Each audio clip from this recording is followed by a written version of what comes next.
David, what is up? I'm gonna just quickly tweet this and then I'm gonna have a look.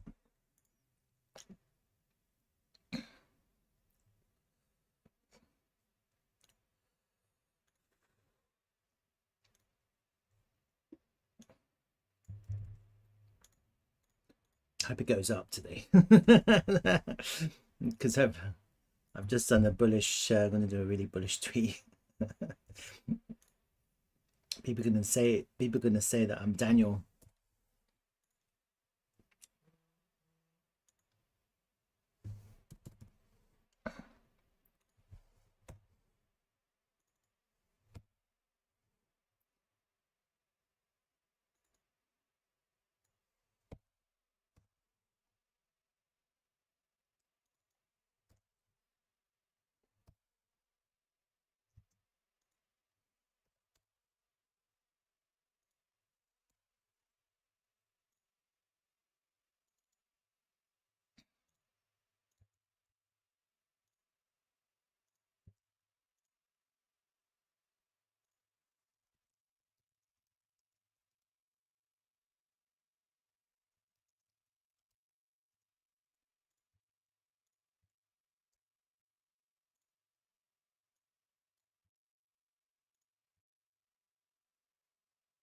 Posted my link.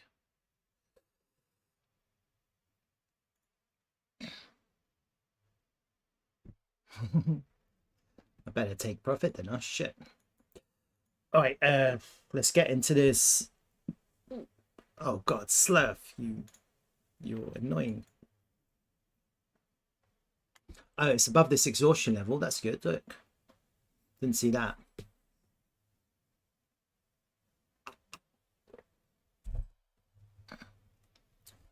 TP, TP, TP. I can still TP, but you said TP of market structure change. You didn't just say TP.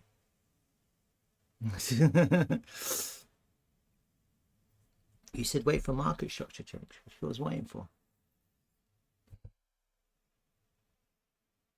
Oh, BTC's pulling back.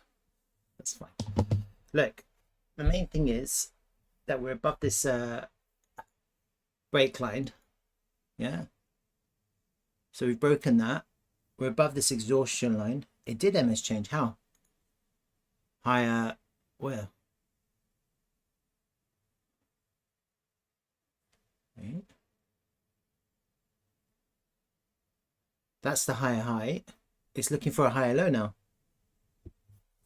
How did that MS change? That's the higher high. So now it's looking for a higher low. Yeah. And then up.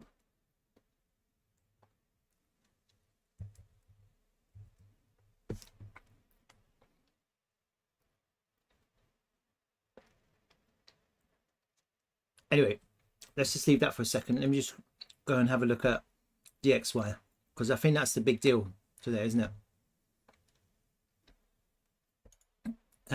We have CPI prints today. So let's just quickly have a look at the dollar index. Already we've had a sell-off. We're back underneath the 6-6 of the golden pocket, which basically is this neckline that broke out from the top of these two peaks. So we're back underneath this kind of neckline here. It's pretty bearish, huh? It's not bullish at all. That weekly green candle, look, we've closed green previous week. Back tested this higher time frame yellow trend line. That was a test. And now we're underneath the previous week low. So we're having a little bit of a sell-off on the DXY. I think that's to do with the CPI, because obviously that's going to be the news is going to be front run, isn't it? So I'm guessing that CPI, the inflation, is down.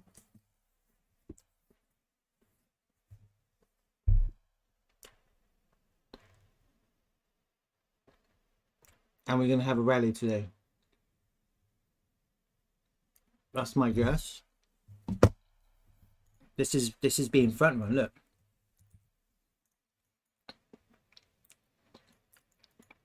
and we'll find some support here into that weekly level.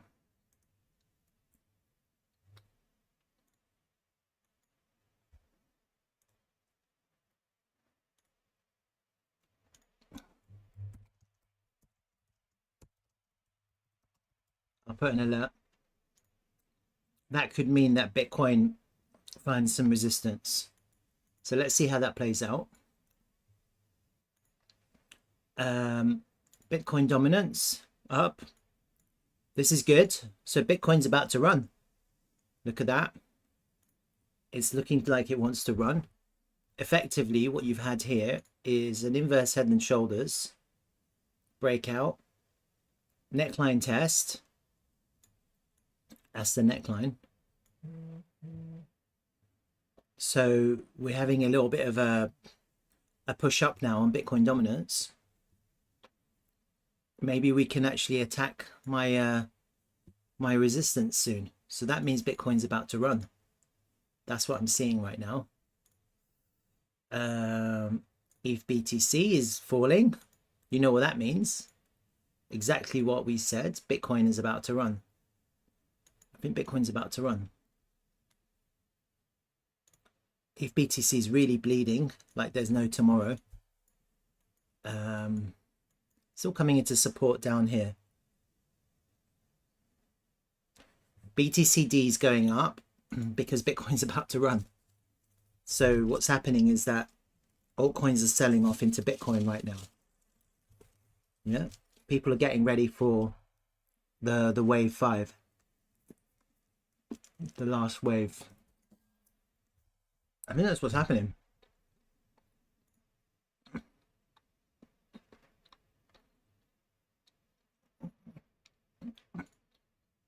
Look, even TRVL has bled against Bitcoin. See that?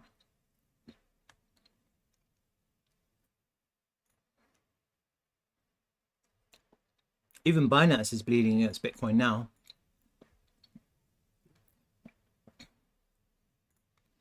I think Bitcoin's about to go up. We're like really up.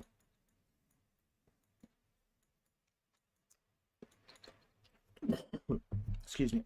I'm eating some food. And so my I think it's fair to say that my timings were almost on point. I was expecting it to end last night. And look, it's kind of come into that area. So based on my timings now, let me just do some quick analysis on Bitcoin. First things first, let me just check the volume. See if there's any changes.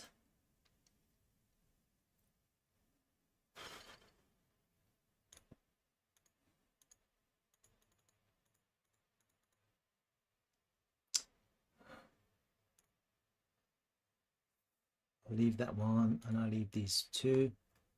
I'll go to a lower time frame and I'll update the volume levels on this chart.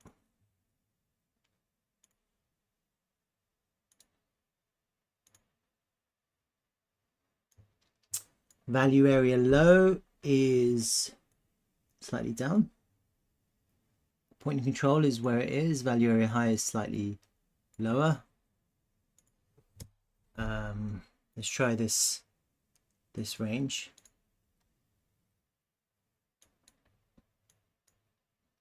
Value area high slightly lower. Value area low slightly lower.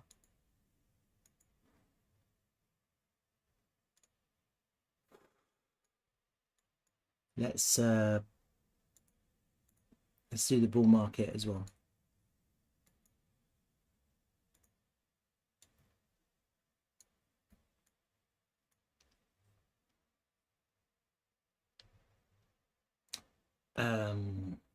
Nothing. It's fine.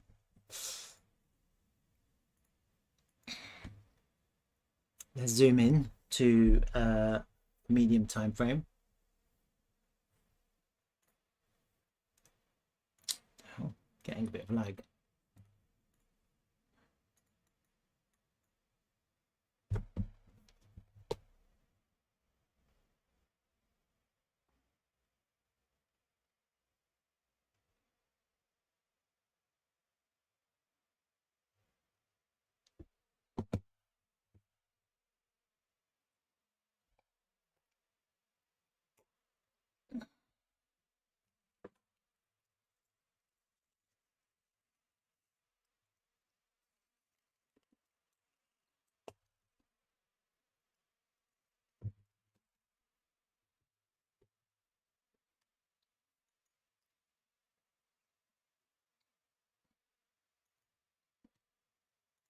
So we have this lower range from last night. We're back above the value area high of this lower range. Let me pull it out and see. Yeah, we're coming into the value area high and the point of control of this little range here, this local range. Let me have a look at all of this.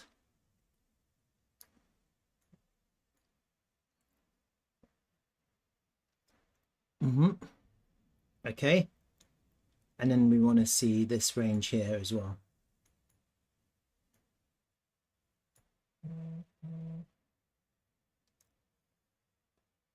Okay,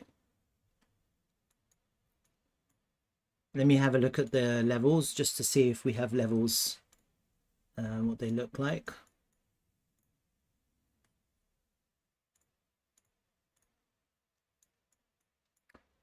So we have a weekly level there. Let me just put it out.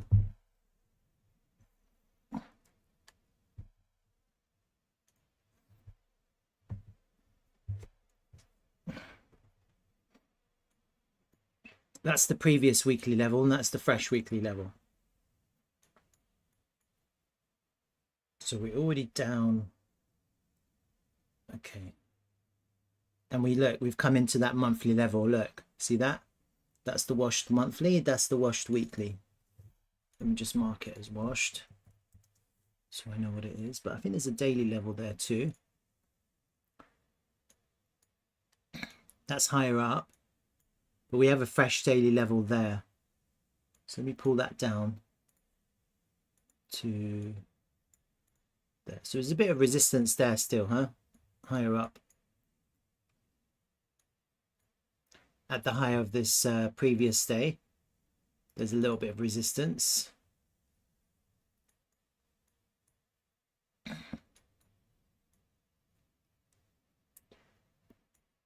We're not going to have an easy ride actually, so we have to see how this plays out. Let me get any MPOX.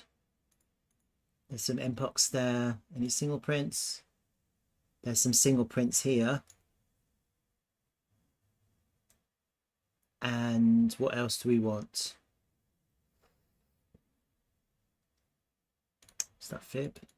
That's not relevant.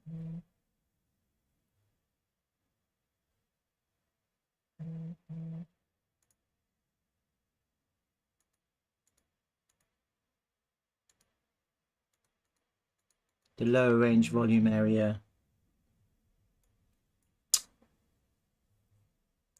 Higher range volume.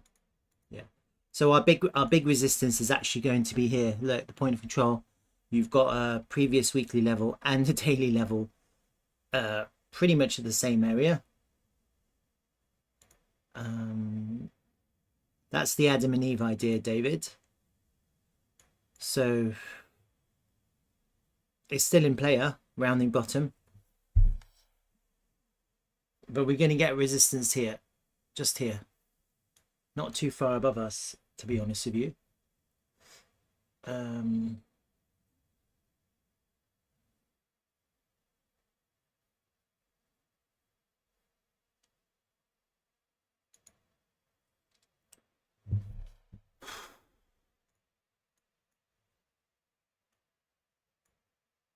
Well, it's pretty easy. You just have to short there, because you never know, right? One more push down to keep on rounding this bottom. What do you think? That's the bigger rounding bottom. Where's the other one? There. Up, one more down.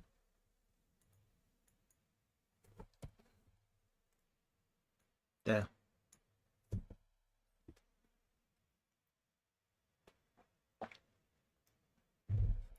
And I think maybe what you want to do is just keep this rounding idea.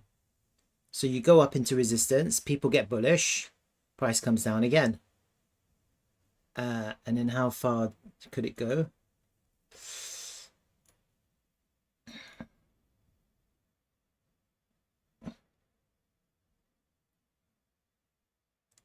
How far did this one go? This is quite a deep one though. This got all the way down to the golden pocket.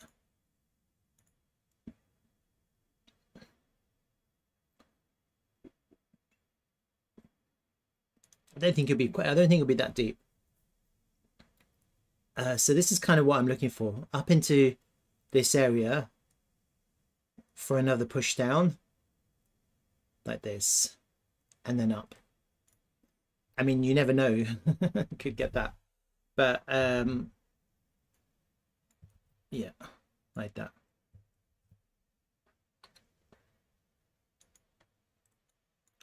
This one is not relevant anymore, so we're looking at this rounding bottom idea.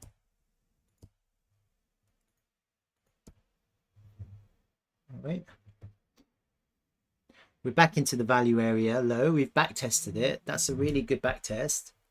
So I think that's it. But we obviously now have to go up and get past these levels. So there's some quite strong levels above us. You know, this is quite a strong level. And then higher up, we've got quite a strong level too. Got a couple of really strong levels.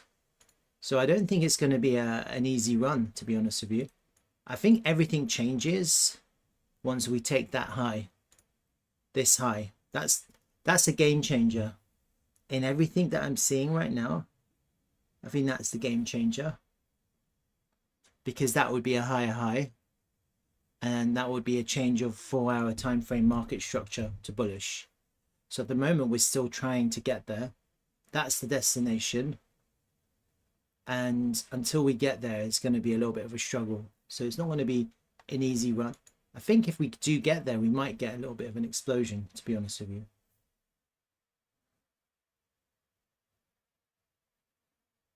All right, so let's have a look at these trade ideas. Let's get rid of these.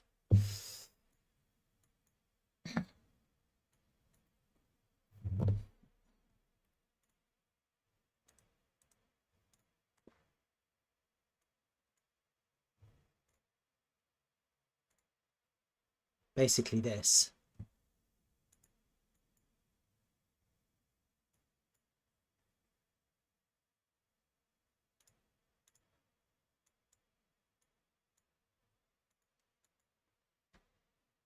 It will look quite bullish because we're back into this range.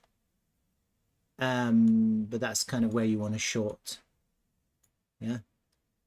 And you really want to lose. You want to get people bearish again, huh? If we're going to round this, the only thing we don't need to do is we don't need to make a lower low. So as long as we're making higher lows, it doesn't really matter how low you come. Looking at the price action now, these are the lows, right? So just as long as we keep a higher low here, I think this idea continues. So really, you just don't want to come down all the way down to here. That will be it, the limit.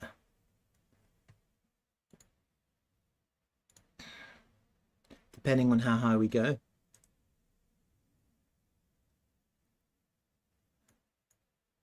That's the short, or cover, whatever, hedge. let me mark off the daily to resistance. In terms of longing, well,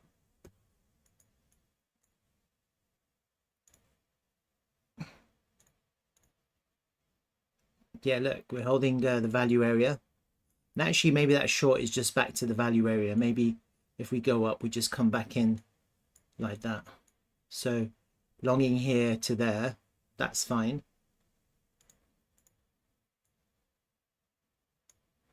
You just don't want to come back in underneath the point of control. And you're taking it all the way up to the value area high. And then that's what you're looking for, this kind of movement, right? What do you think? That's what I've got for today. And let's see what happens. This is looking like an inverse head and shoulders, but actually I think it's more like a rounding bottom here. And we're kind of looking, this is looking more like an Adam and Eve pattern. So I've been talking about this Adam and Eve for nearly a week now. I did think that if you fail, this V shape could lead to an Adam and Eve. I was initially thinking that it might be a little bit deeper. So that's why I had I've got two Adam and Eve ideas. I've got this one and rounding bottom, this one. Yeah. This one I updated because I was looking for my fib time. Can you see this fib time here? So we roughly are on fib time now. I was thinking either Monday or Tuesday, and it so happened that it's Tuesday. So when I'm evaluating fib time now, let me just hide all of this data. So there's a lot of lines. It's based on this correction, and I'm thinking the correction could be over. And the way to know is to see how the price impulse is or not. Yeah, if we just correct, if we continue to correct, that's going to mean the correction continues. It just means that we're now on an upward trajectory, not on a downward trajectory. Okay, that's basically all it means. Possibly this is here. Yeah, so that actually the fib time was pretty much correct. It was almost correct. Okay, so what I'll be looking for now, people are wondering, what are you looking for now? I'll tell you what I'm looking for now. Okay, so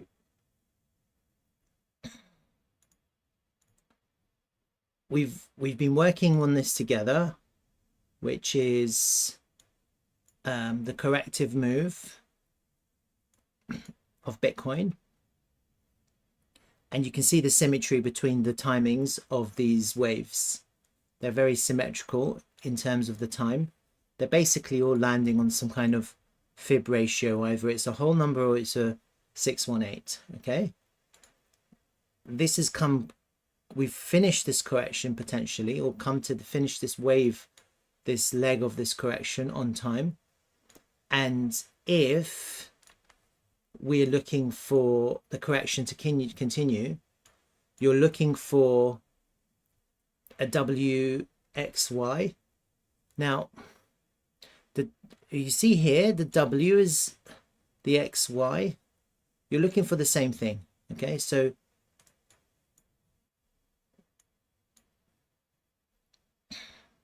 this is the W. See, look, from there to there. That was about 242 bars on this 2-hour time frame. What was that? 250. It's about the same. See, it's about the same period. That was about the same period. 240, about the same period. So you're looking at the same period of time between these pivots. Okay, and so if we're expecting a continued correction, the difference now is that instead of it being a downward move like this, we'll be looking for an upward move like that. All right, now it could either be an upward correction, which would be the X, and then the periods that we'll be looking for are exactly the same periods. Okay, so in the same way that I've done this fib time, let me hide it now. rounding bottom, this, I'll be looking for exactly the same period. If the correction continues, there's no reason why it should change. Okay, and that would be expected. So how would I do this? I'll do it from here, from the C, sorry, not from the C, from the W to the X to the Y here.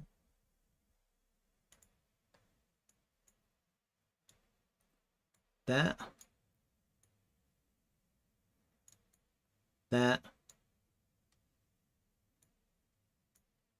and there. That's the timings. Okay, so just based on the same timings as this initial corrective move, I'll be looking for the same timings. Okay, that's if the correction continues, and I'll be looking for the same kind of behavior. So I'll be looking for an ABC like this, something like that.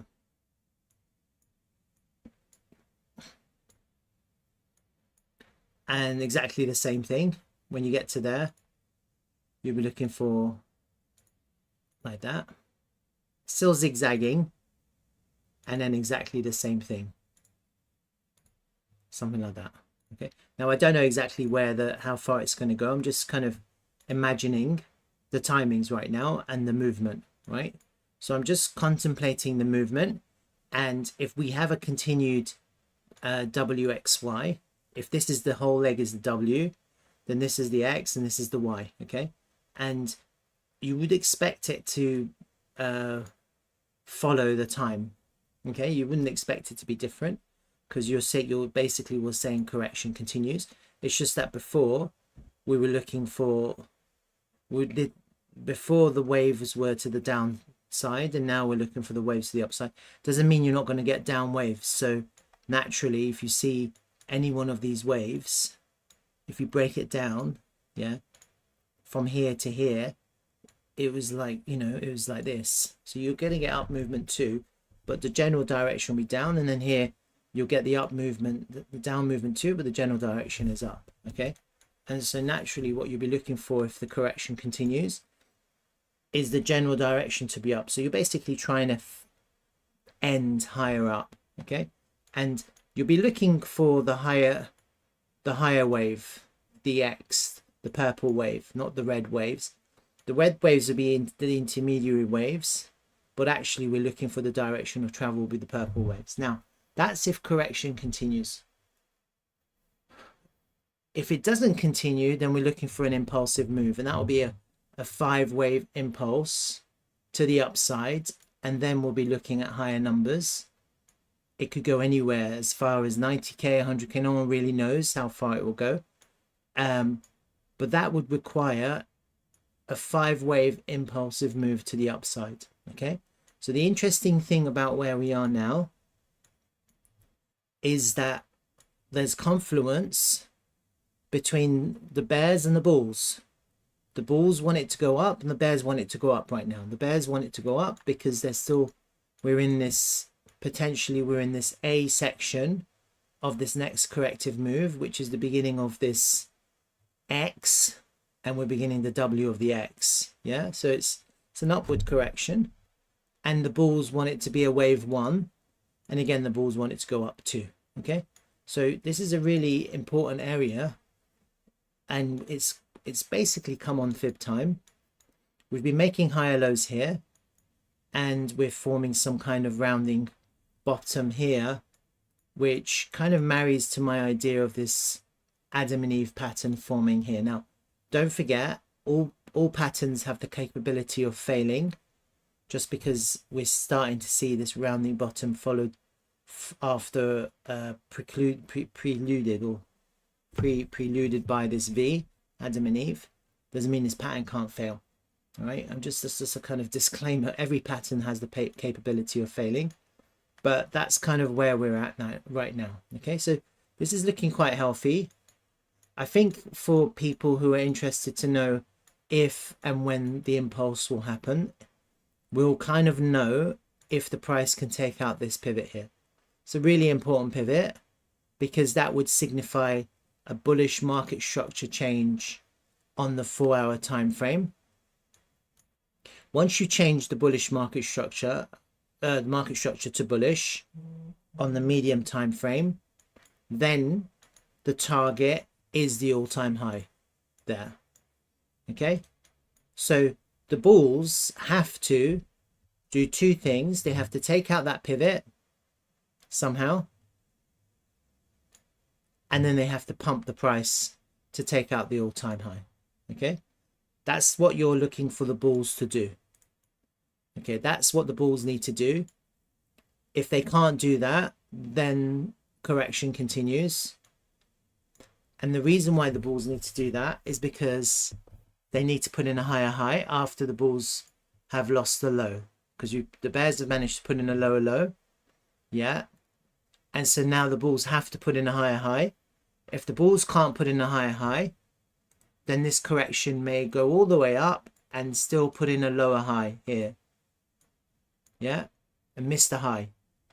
So if the bulls can't put in a higher high, which is an all-time high,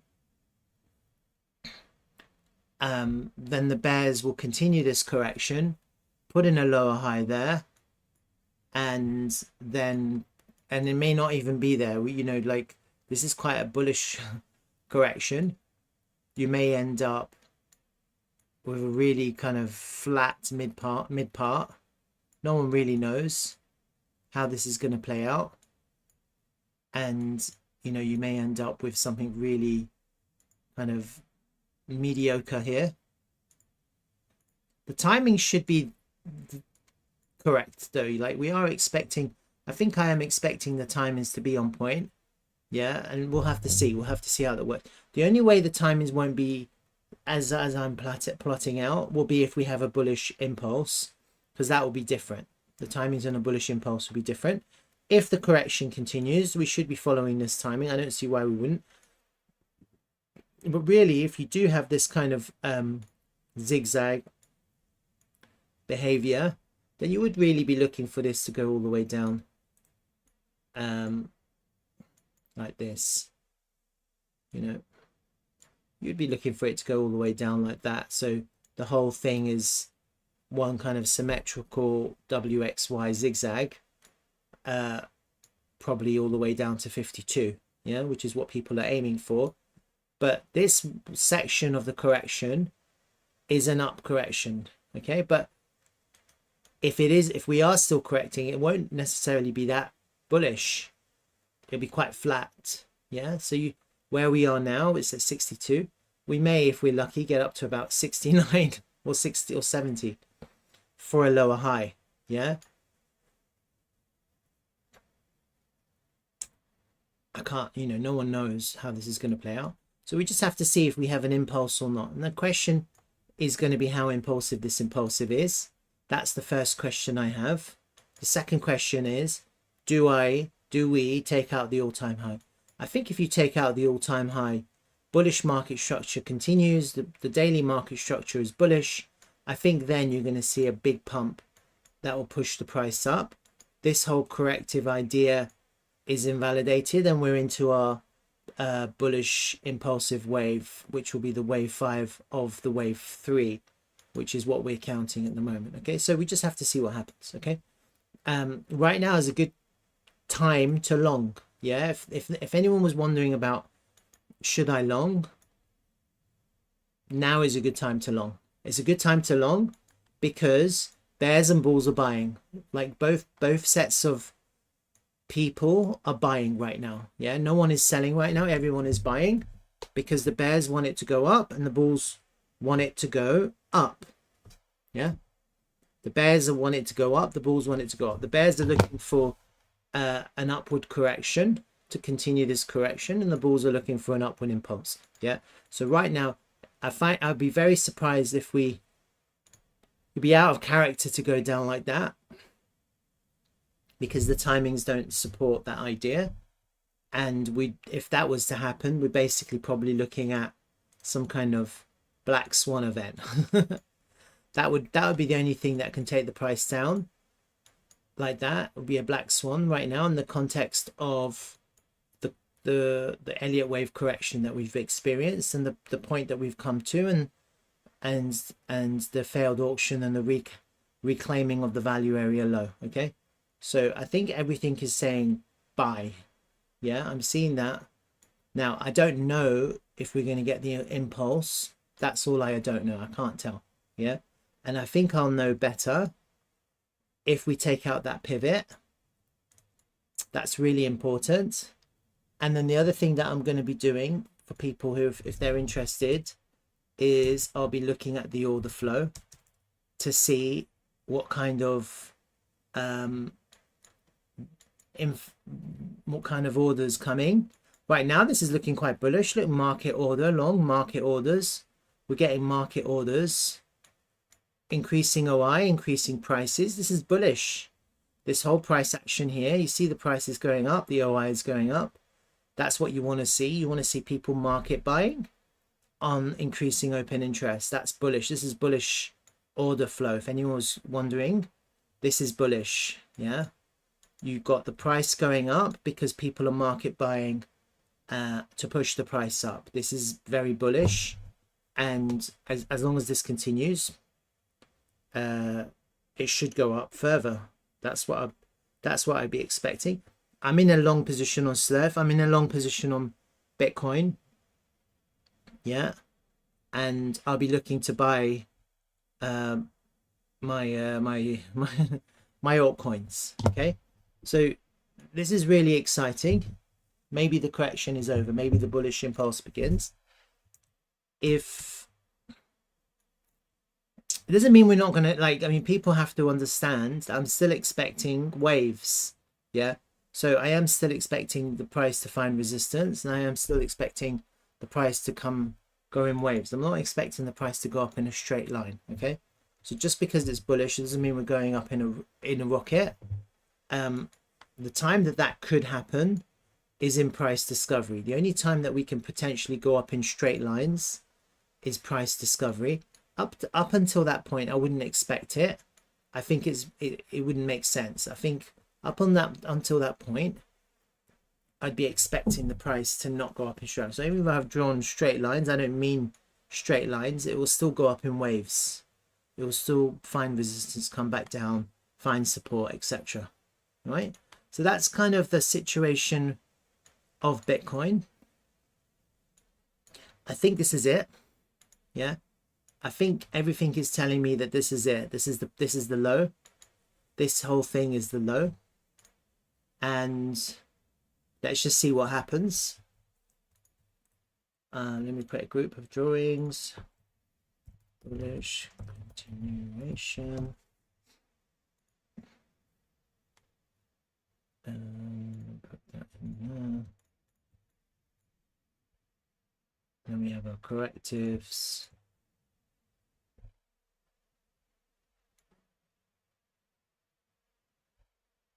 Any questions on that? Anyone?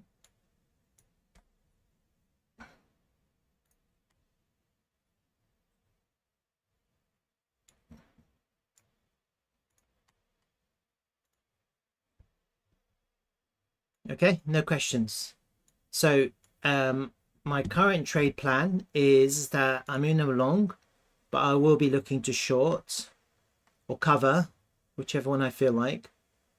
And I'm going to be doing it roughly here, where I've kind of marked these trade ideas, basically because it's coming into some resistance. We've got a daily level, we've got a previous weekly level, and we've got some volume levels. Okay, so when you have these areas of confluence, you see you've got the point of control, this higher range, got a bit of confluence there. I'll be expecting the price to pull back there, and then maybe it's going to come back to roughly where we are for a higher low.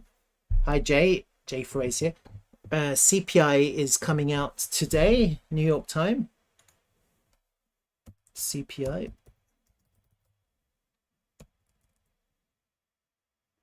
Let's have a look.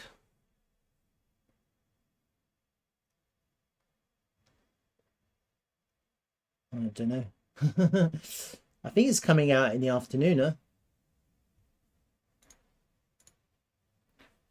David has 1:30 UK time. Right. I'll be back in 2 minutes. Just give me 2 minutes. I'll be right back.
Okay, I'm back.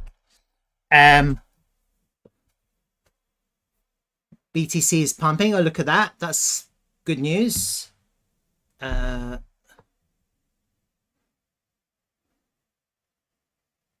is pumping. BTC is pumping. That's what we want to see. We want to see that. Let's have a look at Slerf. So, wow, it's coming into our area of interest really quickly, David. It's already coming into, so, wow. That's amazing, huh? I love that. I love that. Let's have a look at the order flow and see. You know, sometimes when you get it right, it feels so good. Let's have a look at the order flow here. This is what you want to see. This is market longs, 1.7 million increasing OI, 995k increasing OI. This is a short close. Oh, look at this. The short got squeezed, minus 973k reduction in OI. Literally a short just got squeezed. You've got buying imbalances. That means that no one is this. Well, there's quite a few sellers here, but it means there's more buying than selling here. This is exactly what we wanted to see. So just bear in mind that we are going to be hitting resistance soon. Okay, I don't want people to think that this is now suddenly going to the moon. I've got this coming into resistance here at about 62,969, and then maybe what we'll see is we'll have a little bit of a consolidation range form here. That's what I'm expecting. I don't know, but I think I'd be very surprised if the price gets through here easily. And then the other thing to bear in mind is you have this mini range here. Getting back into this mini range is actually quite bullish, but you have this value area low here. See that? So that probably could be, can't draw this properly. That could be your next range here. Right? this could just range here until the CPI print, and then we have to see what happens. Okay, so let's just see. I wouldn't be surprised if we go down for the CPI to go back up. I really wouldn't be surprised. I don't think it's going to do this because obviously I haven't taken into consideration the correct timings. So based on the correct timings, it's probably more likely something like, let's see, where's the CPI? There. Could be like that to go up. That's what I'm expecting. Something more like that.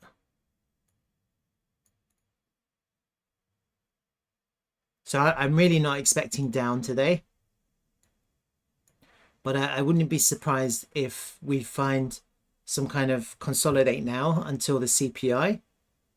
And I wouldn't be surprised if we fake out all the way down just to clear up all this volume gap to squeeze right back up and then start pumping to take out that high that I was interested to take out. That will be really what I'm thinking of right now, just based on the CPI. Little down and then smash up. All right, let's kind of just keep that in mind. We are coming to resistance quite soon, okay? And you just can't ignore it. You can't ignore the point of control. The daily level has pretty strong resistance. We may see a little bit of a rotation into altcoins. Let me quickly have a look at BTCD. No, not right now. BTCD is really pumping. Maybe we'll see a little kind of rotation of into altcoins once this kind of gets there. All right, so we could probably see a little rotation into altcoins. I think regardless of what happens, it's probably a really good time for people to buy their altcoins. Yeah, I always say that, but like now really is a good time. Slerf is a good one if anyone's interested. Morning, I think it's very bear, sideways, frustrating until the US election. Well, Cactus Cake, maybe you missed my initial first part of the analysis today. So let me just quickly recap it for you.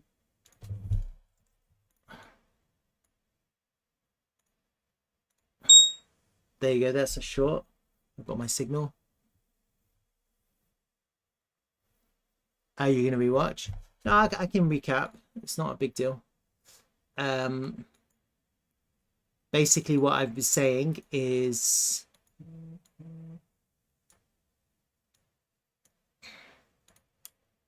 that based on this corrective timing, we've come in quite nicely into the right place in terms of fib time. And if that's the WXY, then we've kind of come into the right place for the price to now go upwards. The good thing about this point is that bulls and bears are buying at the same time. Okay, so that's why this is quite an interesting area. You've got confluence of action between the bulls and the bears, because the bulls will be buying for continued correction, which will be the continued idea that I've mapped out, which is a WXY and a higher time frame, which is what you're saying. You're saying bear, sideways, frustrating until the US election. Effectively, that's what this is. Okay, some kind of sideways correction. It's still some kind of zigzag, but it's like a higher time frame zigzag. And we would have completed the first part here. Then you'll be looking for the next move. So that's the first part. The next move will be that way. And then you'd have the last move, which would be something like that, downwards. Okay, that would be a zigzag. And then the bulls will be looking for some kind of impulse out of here.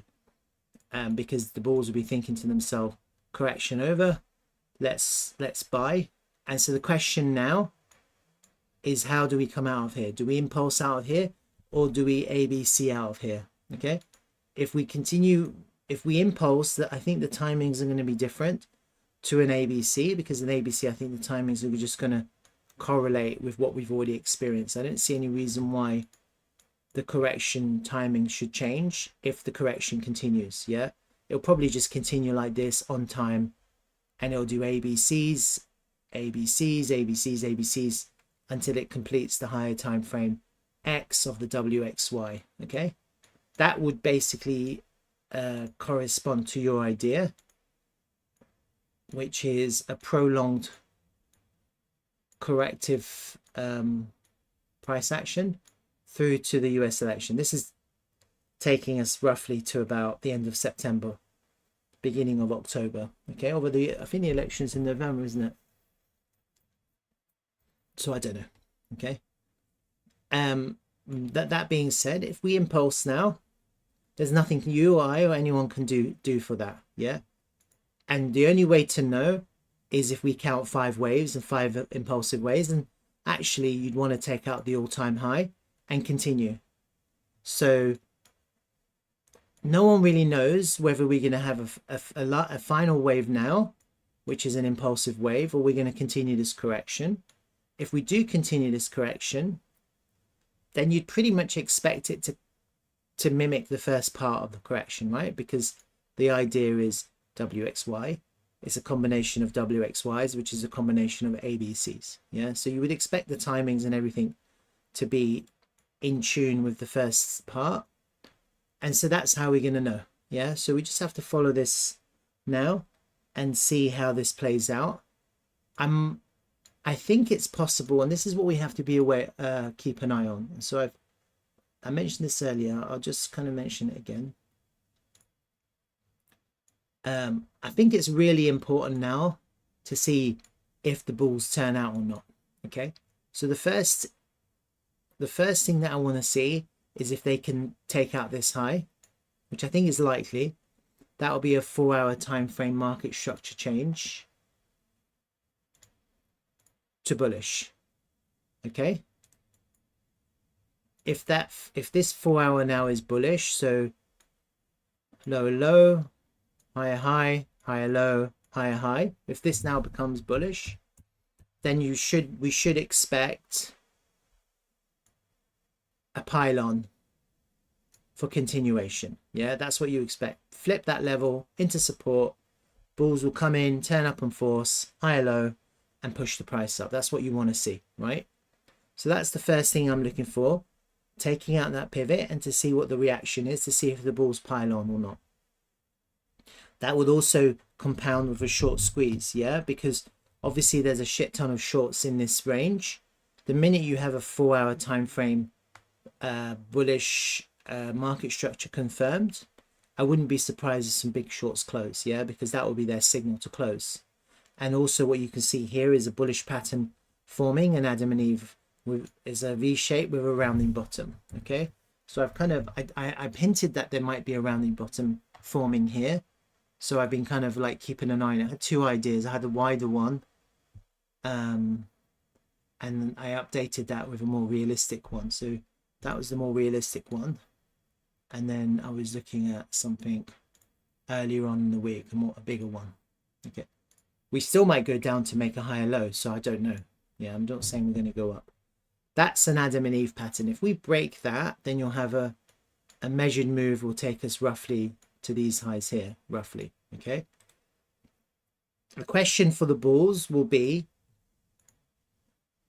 do they take out the all-time high? That's a really important question, because the bulls have to take out the all-time high. They have to. We've put in a lower low.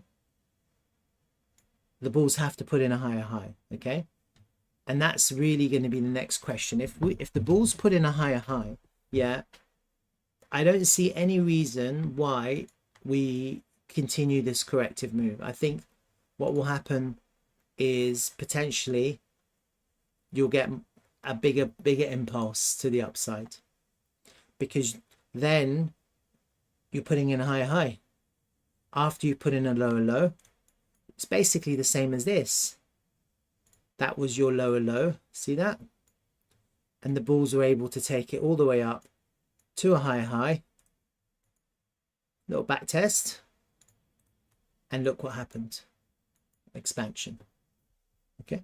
So there's no reason why you would expect the price to suddenly put in a higher high and to come down, if that's confirmation of bullish market structure after putting in a lower low, which was what the bears needs to do. It's basically invalidating a bearish attempt at changing market structure. That's extremely bullish because the bulls have taken it from a lower low all the way up to a higher high. Effectively, that's a V shape with continuation. The neckline was not tested because it was so bullish and the price just exploded. Yeah, that's a V-shaped recovery. There's different types of V shapes. That's a V shape.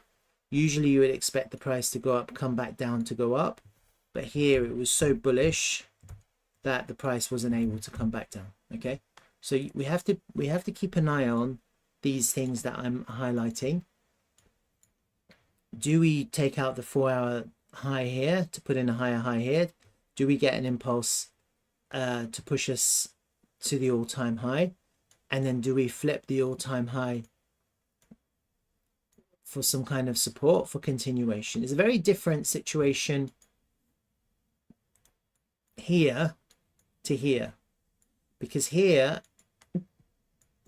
there really was a V shape. Yeah, that's a V. I'm not seeing that V here. So obviously if we go up, it's not going to be exactly the same as this. It'll be very different. Yeah, there's quite a lot of trap liquidity in this range, and this is different because this actually went out to clear the liquidity from the highs. It was a failed auction which led to a V. Okay, we haven't actually experienced that. If this price action had gone up to do that, then maybe we'd be seeing something similar. Okay, so it's slightly different, and so you can't expect exactly the same. And so we just have to keep an eye on it to see what happens. All right. So I think for the next, I think people should be buying now. Like honestly, obviously not into resistance because you see we have a reaction, but I think bulls and bears are going to be buying now. Bulls are looking for an impulse. Bears are looking for an A corrective move to the upside. Yeah. So it makes perfect sense to be buying, and then it's quite easy now to see, because if the correction continues, yeah, let's just assume for the sake of argument that correction continues, that there is no bullish impulse and that Cactus Cake is absolutely right. This was the first fib time.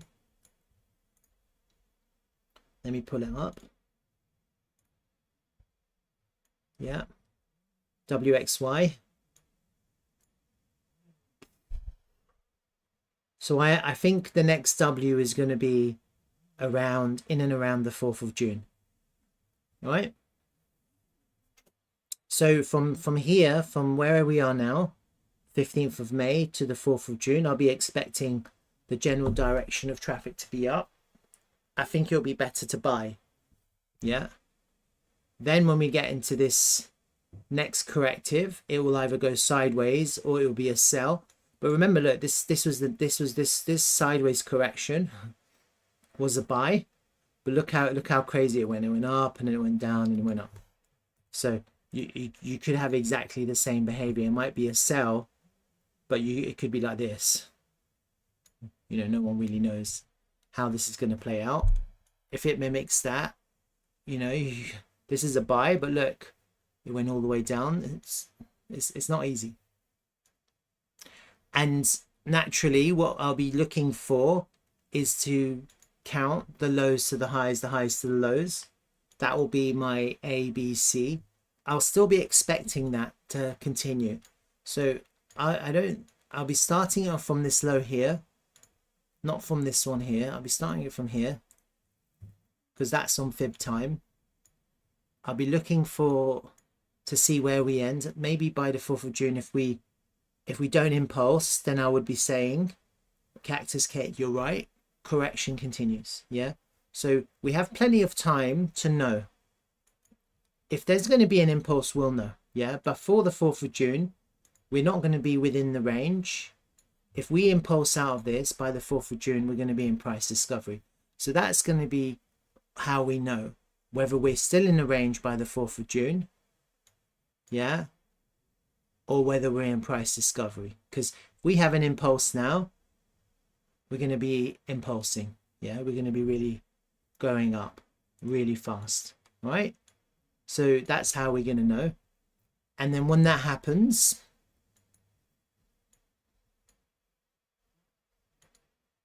that'd be amazing if that happens. I can't lie. I'll be pretty happy if we get an impulsive move to the upside. But then the problem with an impulsive move to the upside is you complete your macro 3 correction. Okay, that's the problem. And obviously it doesn't matter because you're going up really high, but it can be problematic because once you complete your macro correction, your 3, let me just kind of game theory it. Let me just hold on. Let me just hide this. So that's your 1, 2, 3, 4, 5, somewhere up there. Okay. And so therefore you have your 1, 2, 3. Now, the problem with this, and I just want people to be aware of this, the problem with going up to 5 now is that this correction here, so this is the 1, this is the 2, and potentially this is the 3 all the way up to the 5. Then you have a 4 correction. Because this 2 here was an extended flat, this is flat, it's an extended flat, it's very likely, more likely than not, in the same way that we're having a zigzag here, we'll end up with a higher time frame zigzag up there.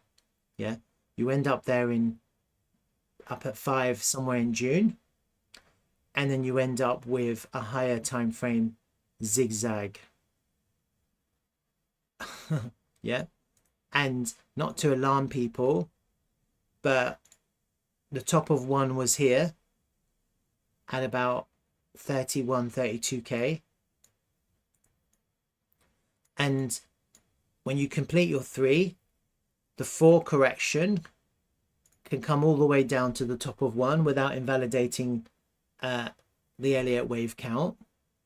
And because we've already had our flat correction, it's very possible that we have a very deep zigzag.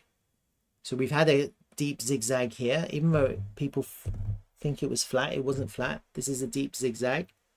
And so if we have a much higher time frame deep zigzag, that's gonna it's gonna cause a lot of problems for people if they're bullish. Yeah, and you would expect that correction to kind of match the timings of this correction here. So how long did this last? Roughly, what comes to this, 370 bars. If you get up to there in June, mid-June, 370 bars would take us to January. Yeah, so can you imagine if we get up there to June and then we just have a really deep zigzag all the way down to January like that? Now, I'm not saying it's going to go down to 33, but that would be correct. Yeah, so potentially you're right. If we go up now, it's going to be even more bearish, because then you'll end up with a really deep zigzag that leads all the way through to January. Yeah, or if you have a more kind of prolonged corrective summer to November, then actually that could be more bullish for us. Yeah, if we end up at 52 by the end of October, yeah, and then we have a bullish impulse wave 5. No, it won't go up there.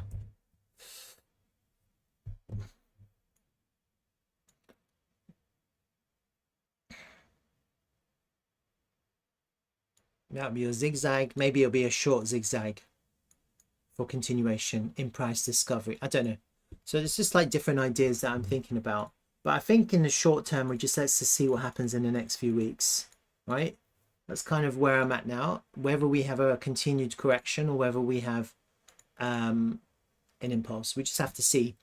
Okay, just have to see what happens. Getting a little bit of reaction from my area of resistance. We're still in this this higher range, so that's good. As long as we hold this range, that'll be good. Maybe the CPI will get a little dump before we get a pump. Okay, that's kind of what I'm imagining right now. A little potentially for the CPI, a little dump before we get a little bit of a pump. That's BTC. Any questions on Bitcoin? Are we all clear?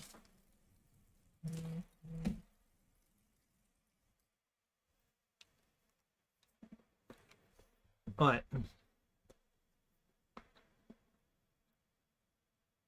Slerf,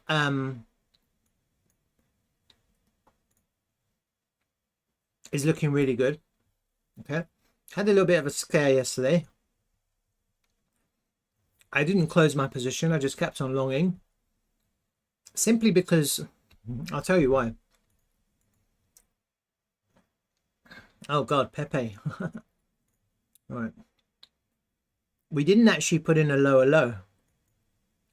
It's amazing, but Slerf held a higher low. Amazing. Literally by $1. I didn't want a lower low, and it didn't give me one. It's amazing how I didn't get a lower low here. Literally not even $1. It's less than $1. Literally, look at that. $0.001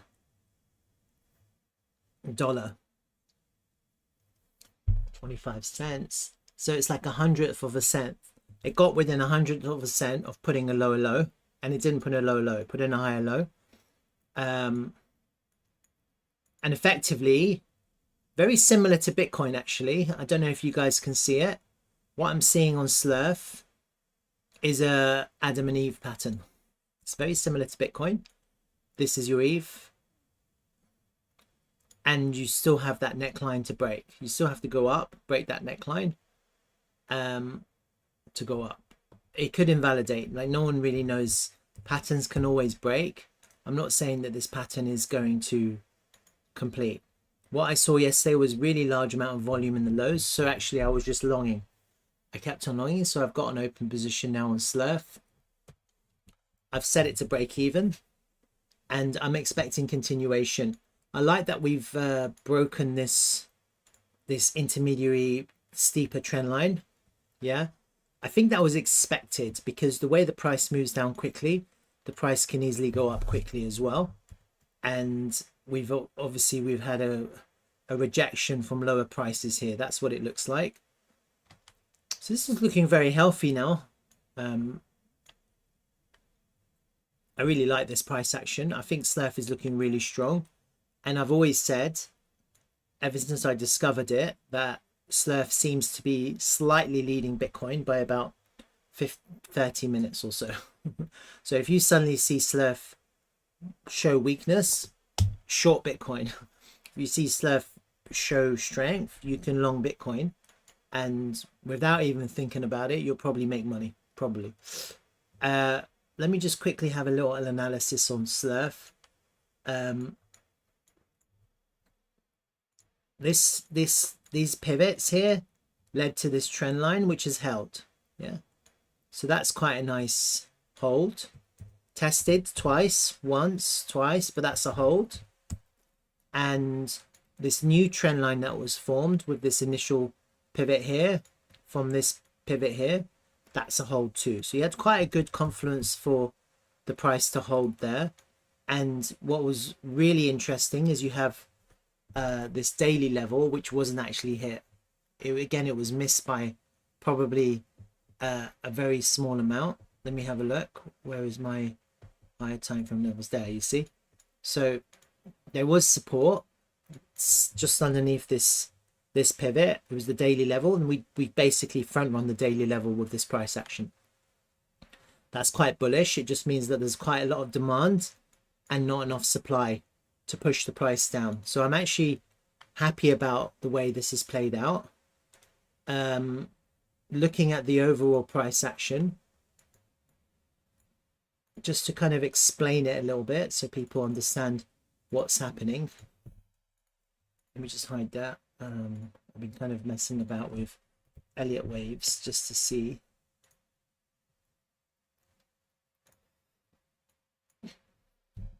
You had this liquidation event, you had this buy up, and what the price has actually done is it's come all the way down to fill the volume gap created in this buy up. Yeah, that's all that's happened. Yeah, so when people are wondering why has the price come all the way down to here to find support, why here? Well, the price is, all the price is trying to do is fill these gaps, and now it's going to start continue on its original journey. Okay, what's the original journey? Well, I want to show you what we're seeing right now is a V shape. This is a V, and this is the channel that was formed on the V. This is the channel. So you have a V-shaped recovery with a higher high here. That's the higher high. So that was the lower high. This is the lower low. That's the higher high. And effectively, we've kind of created this wedge or channel or whatever you want to call it. Normally happens after a V-shaped recovery. You can either form some kind of rounding bottom or some kind of downward wedge or channel. This is quite a deep one. Yeah, it's quite a deep channel. Let me just mark it out. We lost the golden pocket. Now we're kind of coming back into the golden pocket. So it's quite a deep channel. And this could also do the same thing on the higher time frame. You could find us rounding here. Very possible. Or you'd expect some kind of breakout. Okay?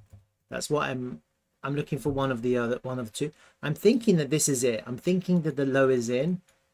I don't think that it would make any sense to go down now because we've cleaned all the volume.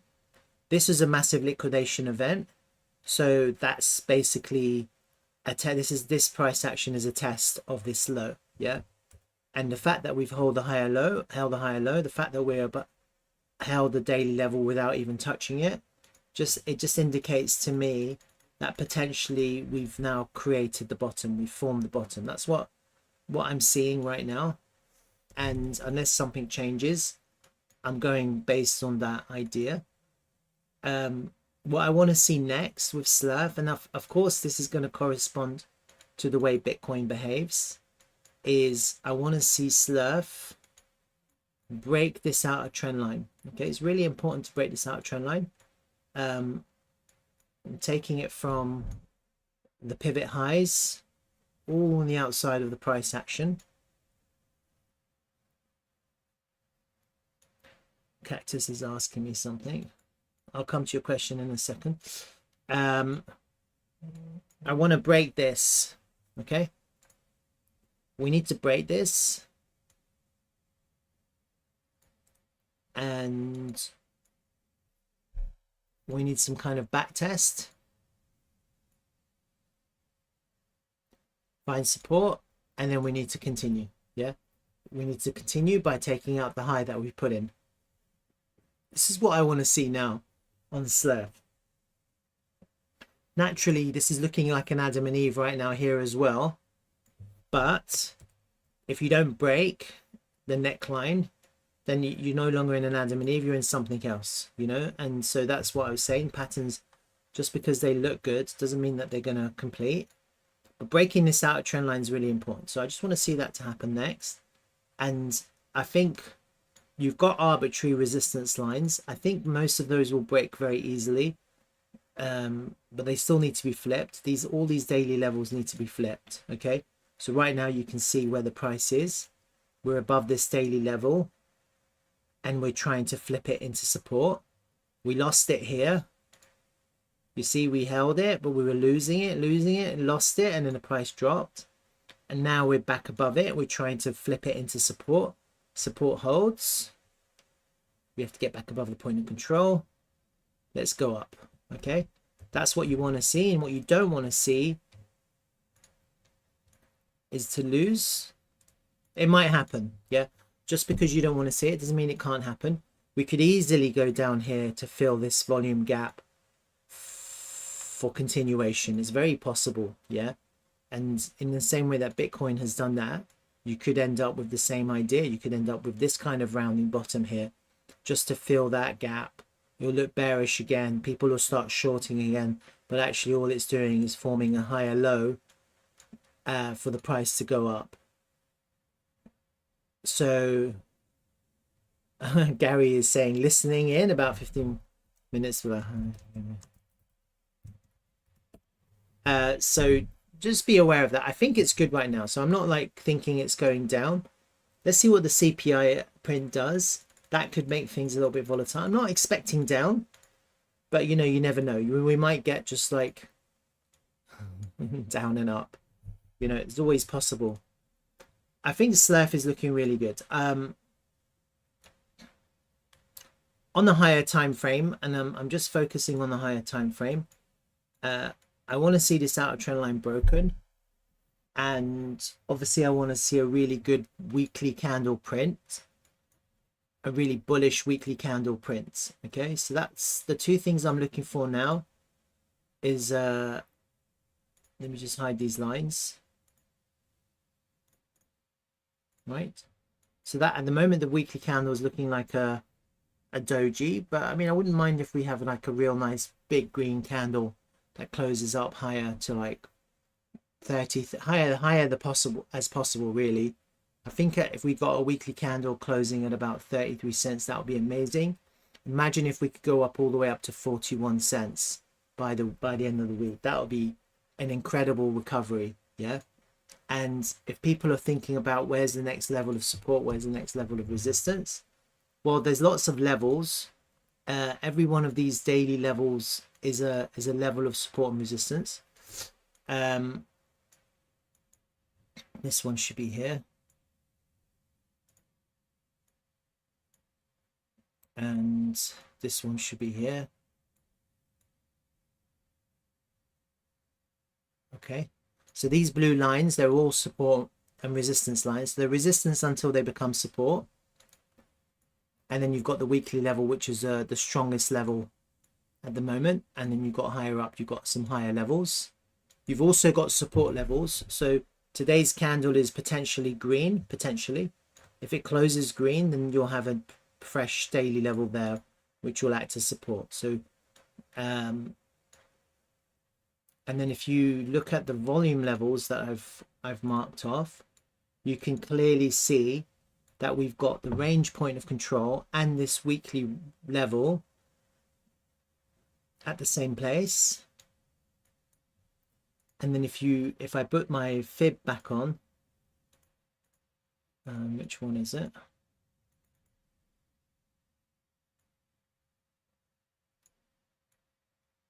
That was the extension there.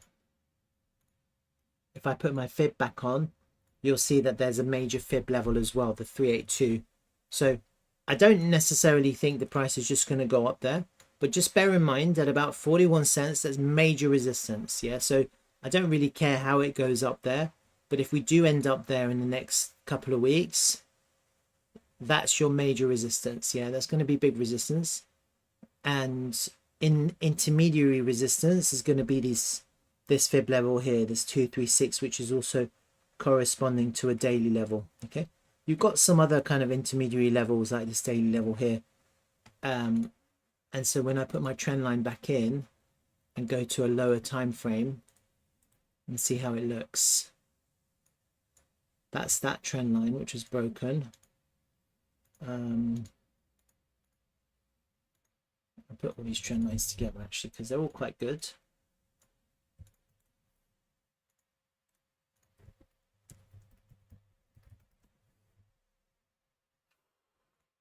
How does that look? I'm looking at the 1 hour time frame. Maybe I should go to 4 hours actually.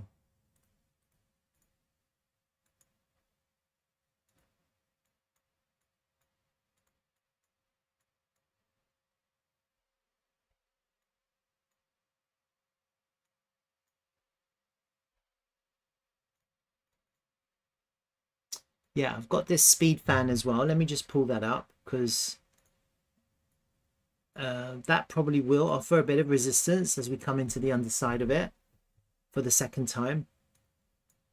Not sure when that's going to happen.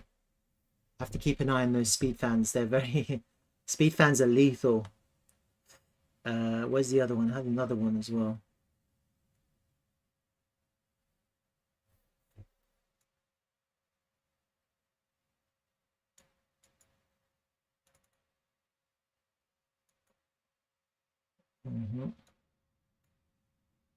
This one. Okay. Let me just get rid of this one.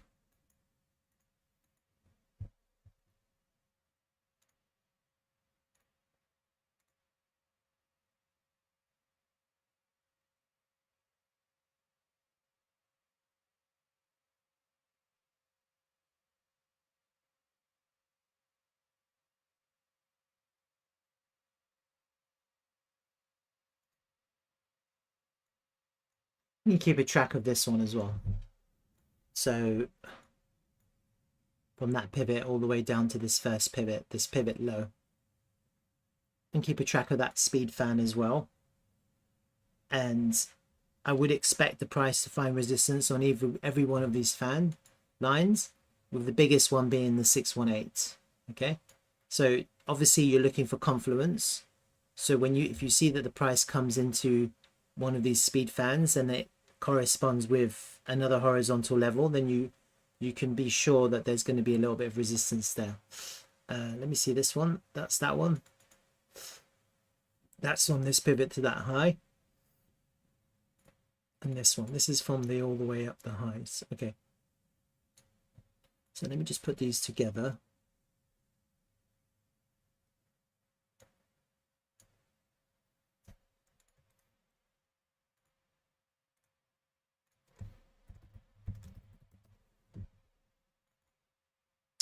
All right. So actually this one from the all-time highs, from that buy bet high, is quite interesting, because you've got a really big one, the 618. We haven't come into it yet. I think that's a really big fan. So let me just that's the one. That's the big one.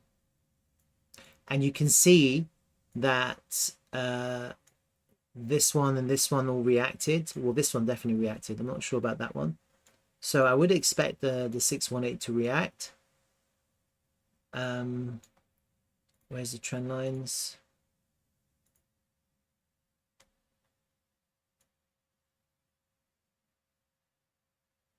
Okay, yeah, because these trend lines are on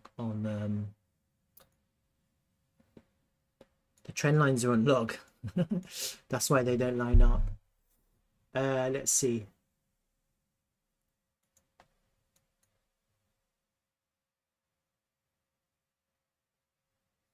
Okay, we just have to bear this in mind. I have to keep an eye on this, because the problem with speed fans is you have to use the regular. It's not correct on log, but these trend lines I've done, they're all on log. Okay. Right. So let's see what happens. I think we break that trend line, and then let's see what happens. And then obviously you've got your fib resistance. The next level of resistance is going to be at about 32 cents. Okay. After we break, assuming that we can flip this daily level into support. If we break up, then I'll be looking to potentially find resistance there. Why not? That would be a good place for the price to find resistance. Yeah, and let's see what happens, right? I think Cactus is saying, you love your Slerf, have the devs stop shorting? I think so. I think the devs have definitely stopped shorting. I think if they wanted to short, they should have. They would have done it here last night. We literally got within 1/100th of a cent of a low without making a lower low. If they wanted to dump on the market, they would have done it there. And I think what we're seeing now is quite healthy price action, right? So until that changes, who knows? But one of the reasons why I like Slerf is because it's slightly front running Bitcoin in the behavior. So you can kind of, it gives you an indication of strength or weakness. Right now Slerf is trying to get back above this daily level, so that's a good sign. If I was to go and have a look at Bitcoin, I imagine Bitcoin is doing something similar, trying to flip levels. Okay, so I'm seeing similarities between the two. I think Slerf is slightly ahead, not always, but on the most part I think it is. And you know, I like my Slerf because I think there's a lot of money to be made in Slerf. Yeah, that's why I like Slerf. Like, I'm in a position now, if we can get all the way up to $1.5, I would have made a ton of money. And I don't see why we can't do that. I don't see why that can't happen. All right, so that's kind of Slerf. Any questions on Slerf? Gary's 15 minutes behind. He usually has questions. I do see a lot of trap liquidity in this range. I don't imagine that we're going to get up very quickly, like especially in this, like, people are wondering, how is the price going to impulse away now? I find it hard to imagine, just because we have so much, so many levels in the way, so many green candles in the way, and the biggest level is going to be at about 41 cents, roughly there. Yeah, so I think it'd be very strange for the price to now impulse. I think we have to see what happens. I think what needs to happen is you need to clear the liquidity,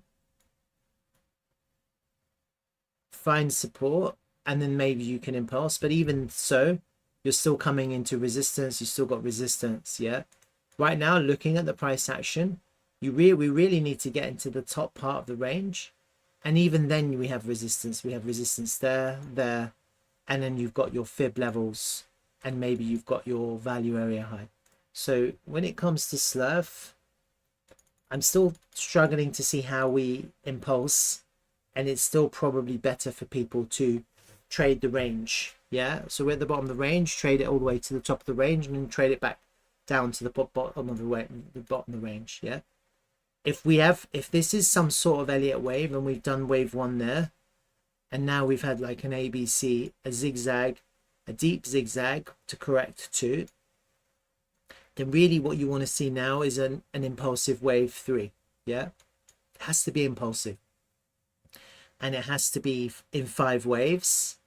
And if that was to happen, I would want it to go all the way up to the highs there, because I'd want it to clear all of that liquidity, and I'd want to see us, basically I want to see us to go to the top of the range, and then I would be expecting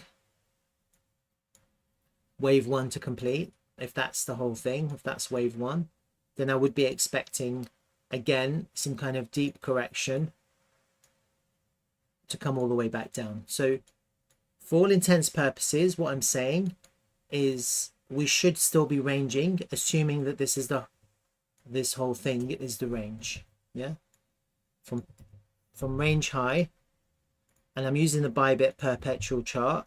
That's your range high. This is your range low. And I'm not talking about volume, I'm talking just about the price range. Okay,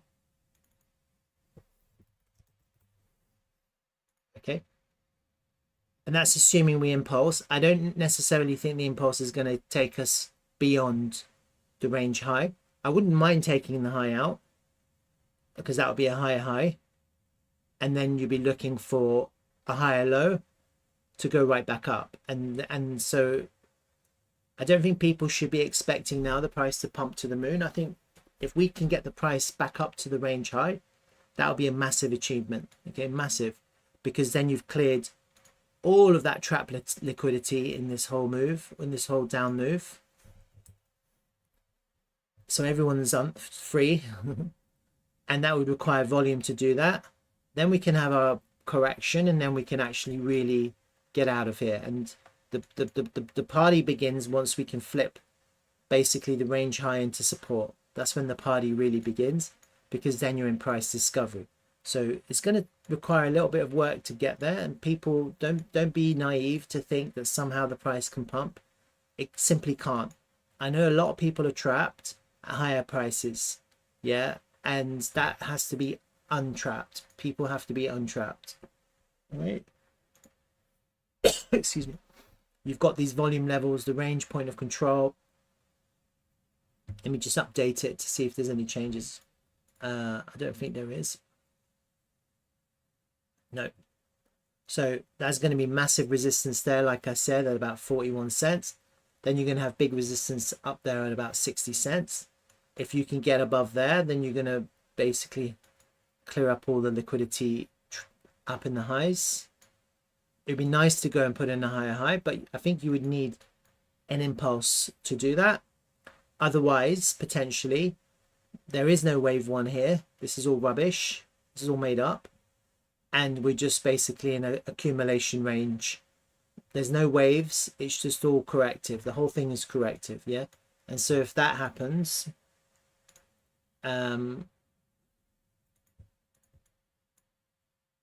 if we are just in a bog standard correction, then we'll end up going up, go down, you know, who knows? It'll be like this. See, up and down. And so therefore it's probably best for most people to not think moon, but think take profit. Think take profit, look for the next trade, or trade the range. Buy the lows, sell the highs, buy the lows, sell the highs. Keep on thinking like that until eventually the range will break. The range will break when you eventually flip that into support. And honestly, there's no reason to think that we can't go and revisit the lows here. Because in the future, if Bitcoin does somehow become weak and feel shaky, then people will dump again. They will dump their Slerf positions and their Slerf tokens. And so even though right now it looks quite steady, and maybe the price is now looking to go up, there's no reason to think in the future the price can't always go down one more time just to clear up the liquidity that might be gathered in that underneath that low. Okay. So anything can happen, right? We just have to see what happens. Just don't, I think though now this is good for up. That's what I'm thinking. So that's why I'm long. Right. That's Slerf. Gary is, not Gary, Cactus is asking, what about the US stock market looking toppy? I don't really have crazy experience with the US markets, I'll be honest with you. I can't tell you that I know much about the correlations. I know that crypto is a risk on, and so when the world looks shaky, then people dump their crypto.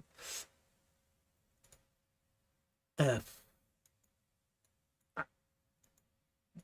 S&P 500, there was an SR flip on the previous high, higher. We're above it. We haven't back tested it. No one really knows if and when that back test is going to happen. If you look at this back test here, historically, it came many months afterwards, you know, like this could easily just continue going and then in the future come back down. Yeah, no one really knows when this is going to top out. It doesn't look toppy to me. I don't see topping candles here.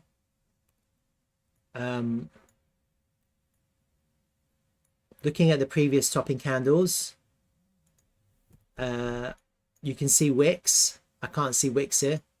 There's wicks there. Lots of wicks there. That's the only one that didn't really have a wick, but these have wicks. These have wicks. You want to see wicks on the monthly time frame. I can't see wicks here, so I wouldn't say that that's topping at the moment. This is actually a reversal formation. You have a inverse hammer into the highs. The next candle only just barely closes above it, and then you have a swing failure of the high, and then the price closes right back down. That's basically a reversal formation on the monthly time frame. I mean, this is obvious. It's just an inverse hammer into the highs. Again, the same idea. Take the liquidity from the highs, a big sell-off,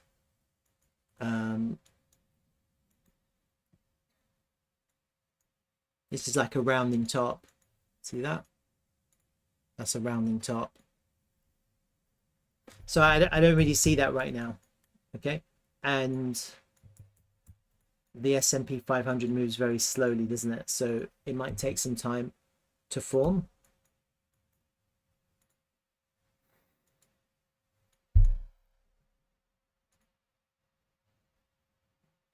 Could that be a front run of that SR flip?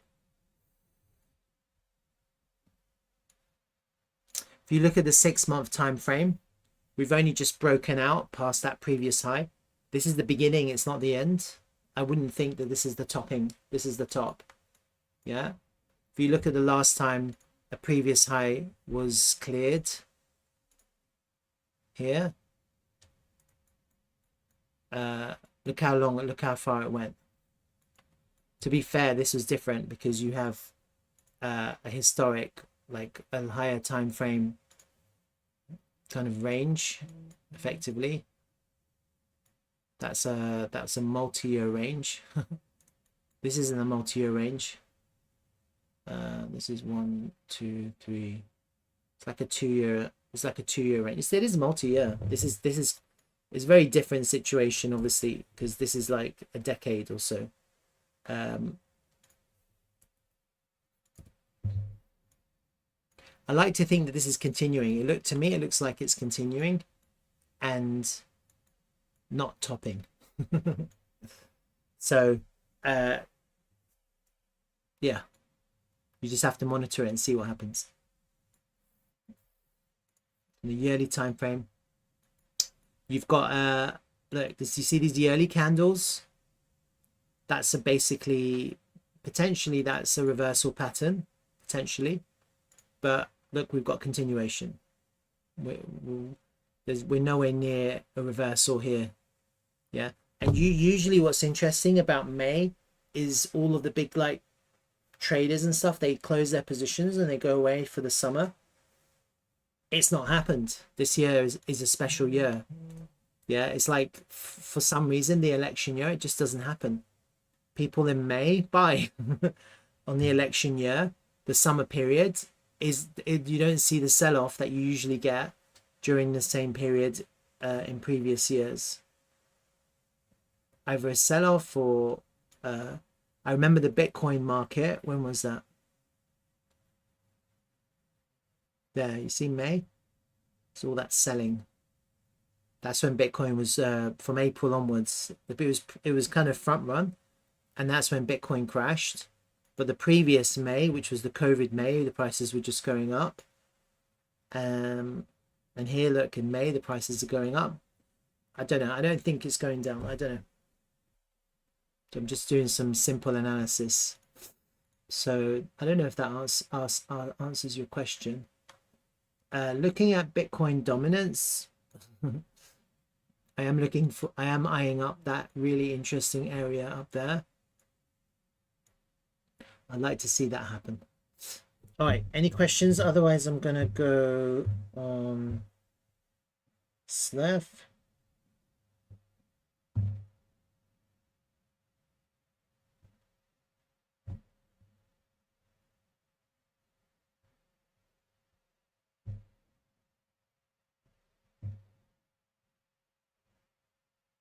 Not Slerf.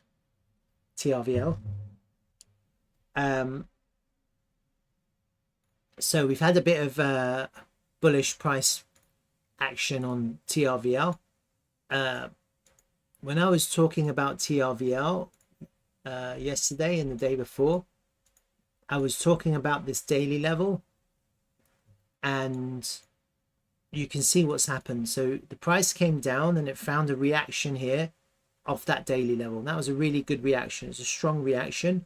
It was basically a bullish engulfing candle, which engulfed the previous red candle off a key level, a daily level. Okay. Then we saw this take profit, and I said that there was another daily level, a brand new daily level, and so this level now was stronger. It's a stronger level because you've got a fresh daily level and you've got a previous daily level that's been tested one time already. So what happened yesterday was the price went all the way down, took the liquidity from the previous wick, and closed right back above those two levels. You see that? That's a hold. That's a test and a hold. So what I'm seeing now is that we have a really strong support holding here at about 4.57 to 4.6 cents. That's what I'm seeing right now. Okay. And so it's quite interesting because you lose support levels, but what happens is the price finds new support. And that's what's happening right now. The price is finding new support. And while I've got all of these liquidity levels below us, it's quite interesting to see now the price is actually finding support on the first line of support. This is the first line of support after losing our major support line. Yeah. And I think that's quite bullish. You lose support, but you actually, the first line of support holds. Yeah. It's a different way of looking at bullish or bearish. Yeah. It's obviously not bullish because we've lost higher levels, but we haven't back tested them yet. And so naturally, I want to see those levels back tested first. These are my volume levels on Bybit, which is the one that I'm using. So let me just quickly update that to see if there's any changes. Value area high is up a little higher, a little bit. You see the value area low is actually moved up now. See that? So this high volume node and this value area low are basically at the same place. And so this is actually really bullish. Like what people don't realize is as the value area moves up with the price, that's bullish. Yeah. So anyone who was able to accumulate now underneath 3 cents has bought cheaper than the value area, than the area where people are valuing this token. Okay, it's cheaper. And so as you see the value area move up, that's bullish. What we need to happen now is we need for the price to flip the point of control back into support. Okay, that's the next challenge for the bulls. Yeah, if you flip the point of control back into support, guess what you've also done? You've also flipped this higher time frame 236 into support 2. Yeah, basically at the same place. So the next challenge will be to see how the price reacts here. Yeah, that's the next challenge for the bulls. And we haven't had a back test on the 236, so we have to see how the price reacts at the 236. Yeah, if we find a reaction, then we could be range bound here for a while. That's what I'm imagining. If we get a reaction of the 236, we could be locked between this support line here and the 236 there. Okay, I wouldn't say that's bullish or bearish. I would just say that the price has now found support and it's consolidating to figure out what it wants to do next. And I think that will be largely to do with Bitcoin as well, what Bitcoin is doing. So right now Bitcoin is still in control. If Bitcoin suddenly decides it wants to impulse into the moon, then naturally all altcoins are going to follow in that same trajectory. If Bitcoin now starts to correct and go upwards, but like a prolonged correction, you may still get a situation where altcoins pump, but it'll be very different. It'll be due to real boredom of Bitcoin rather than speculative increased prices. Yeah. And so naturally, I would probably expect the memes to pump more than anything else, because they're the ones that people truly speculate on. But anyway, that's just by the by. So we still need to do what needs to happen, which is to break this inner trend line. We still haven't tested this bottom line. And so if we do go up here and find a little bit of resistance, yeah, it is possible that we come down again. Yeah, I want to just get people ready, that might be a really great opportunity to buy again, because then you'll be buying that trend line back into the same area of support, which is potentially those tested daily levels. If today ends green, yeah, if today ends green, then we have a fresh daily level here. Yeah, so we'll have quite a strong area of support here, forming two previously tested levels which have held. And if today ends green, another brand new daily level. If the price does go up, break that trend line, find resistance, then we might be heading right back down. And then if that happens, then again, this area will probably be a good place to buy. Okay, so I'm just preparing people for what could happen. And obviously the price could always just go through. Yeah, and the reason why the price can always go through is maybe not through the point of control, but the 236, because the price almost ignored the 236 on the way down.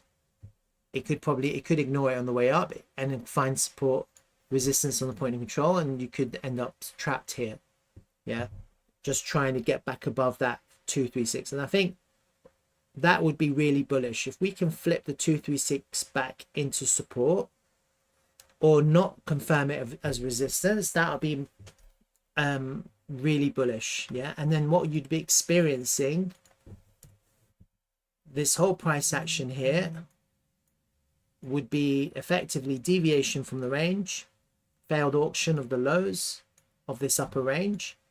And if you get back above the 236, guess what? You're back in the range. You're back in this higher range. Yeah, that's bullish. You're back in the higher range. You're at the low. I think if we get back above the 236 and flip it into support, I'd probably expect to buy up all the way up to 7.2 or 7.6 cents again. And so this is going to be a real test for us to see what happens next. That will be breaking this steep trend line too. So it's possible it could happen. Yeah, if we do break that trend line, I don't see why we can't get back above the 236. The next question is, do people buy the back test for continuation to the upside, or do we get a rejection and do we have to go right back down to find more liquidity? And it's always about supply and demand, liquidity at those different levels. So if there's not enough sellers, the price will go up. If there's not enough buyers, the price will go down.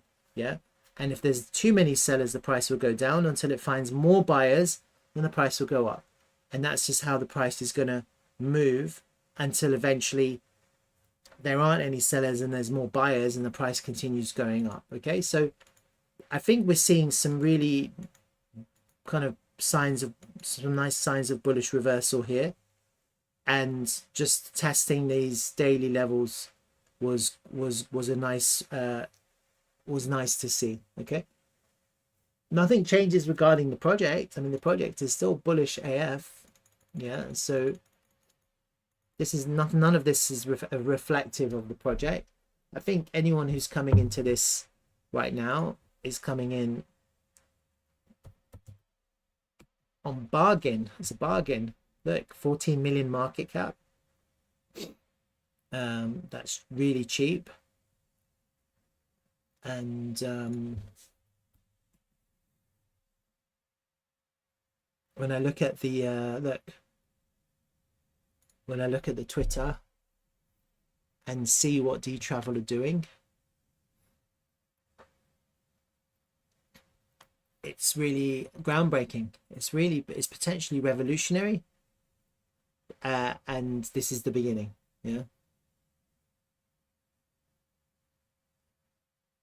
look at this. Airbnb doesn't allow me into our account to retrieve past communication with tenants, a history of our reviews and important tax documents for our records. You can't delete our amazing 4.9 out of 5 reviews. So basically, I was a pro Airbnb supporter. I can't believe I was banned for my questioning and avoiding parties rather than my conduct. You see that? We are really on the precipice of something, of a big change. And a lot of people who are upset with Airbnb superhost. I'm a superhost, and I've had my problems. And look, they cancelled 100K of bookings. He had over 100 plus reviews. He was a superhost. He was a 4.9 superhost. He had over 200 guests. See that? He stopped Instabook. And then he's never declined a guest. They banned me because they didn't like my profile on X and how I post. Can you believe it? What the hell? What the hell? So if they don't like my YouTube channel, I'm almost scared to retweet this guy because they might look at me and ban me. They might ban me because I'm promoting Dtravel. You know, that could happen, huh? It could happen. It'd be good press for Dtravel if they ban me because I'm promoting Dtravel. It'd be really good press, wouldn't it? I feel sorry for this guy. It's like my Airbnb profile. Look, I'd be really annoyed if I got banned. I got better reviews than him. 4.99. So yeah, so I think we're on the precipice of something amazing, and let's see what happens. I think in the future it's possible that Dtravel has a marketplace for tokenized real world I wouldn't say assets. I would say, like, for example, vacation rentals. They're tokenizing vacation rentals. Maybe flights, tokenized flights, maybe tokenized charters, yacht charters, maybe tokenized concert tickets. I think Dtravel is creating a platform and engine which in the future other developers can connect to that. Dtravel are going to build a marketplace for the night token where you can resell or trade night tokens, which are vacation bookings. And because with short stay vacation rentals, usually the cancellation policy is strict. So to be able to resell that, if the host or the operator allows, you could be forming a marketplace. And I think there's a market for this resellable RWA, which is tokenized. I've got some ideas about how that can happen. I think we could be on the beginning of something really big, honestly. But this is where we began. So right now we're after Airbnb. We're trying to take down Airbnb, and the market is ripe for that. It's basically Facebook coming after MySpace, and we're the early on Facebook, and in the future we could become much bigger. Gary's asking me, when you do support resistance levels, could you please say the numbers? Oh, are you looking? All right. Oh my god. On Slerf, what token are you looking at? You're not in TRVL, so I'm guessing you're saying you're thinking Slerf. I think on Slerf, the biggest resistance we're going to have is at about 41 cents. Yeah, and then you have intermediary levels of resistance. The next one is the 236, which is going to be at about 31.5 cents. Right. This is higher time frame, and you also have a daily level at 29 cents, where the price could react. Let me just, I'll tell you what I'm going to do. I'll just chuck this link in, and you've got all my levels basically. Let me just put my volume in.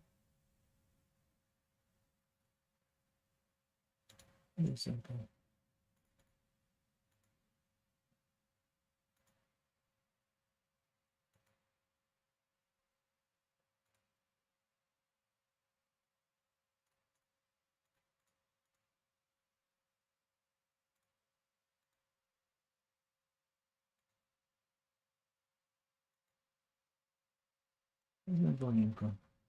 Oh, I've got it there.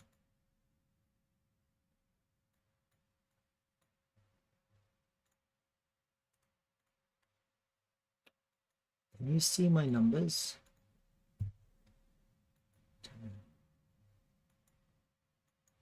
Don't know if you can see my numbers.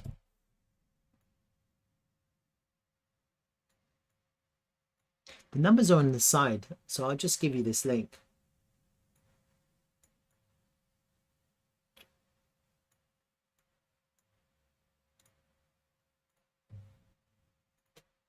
Oh, and you're just going forward. All right.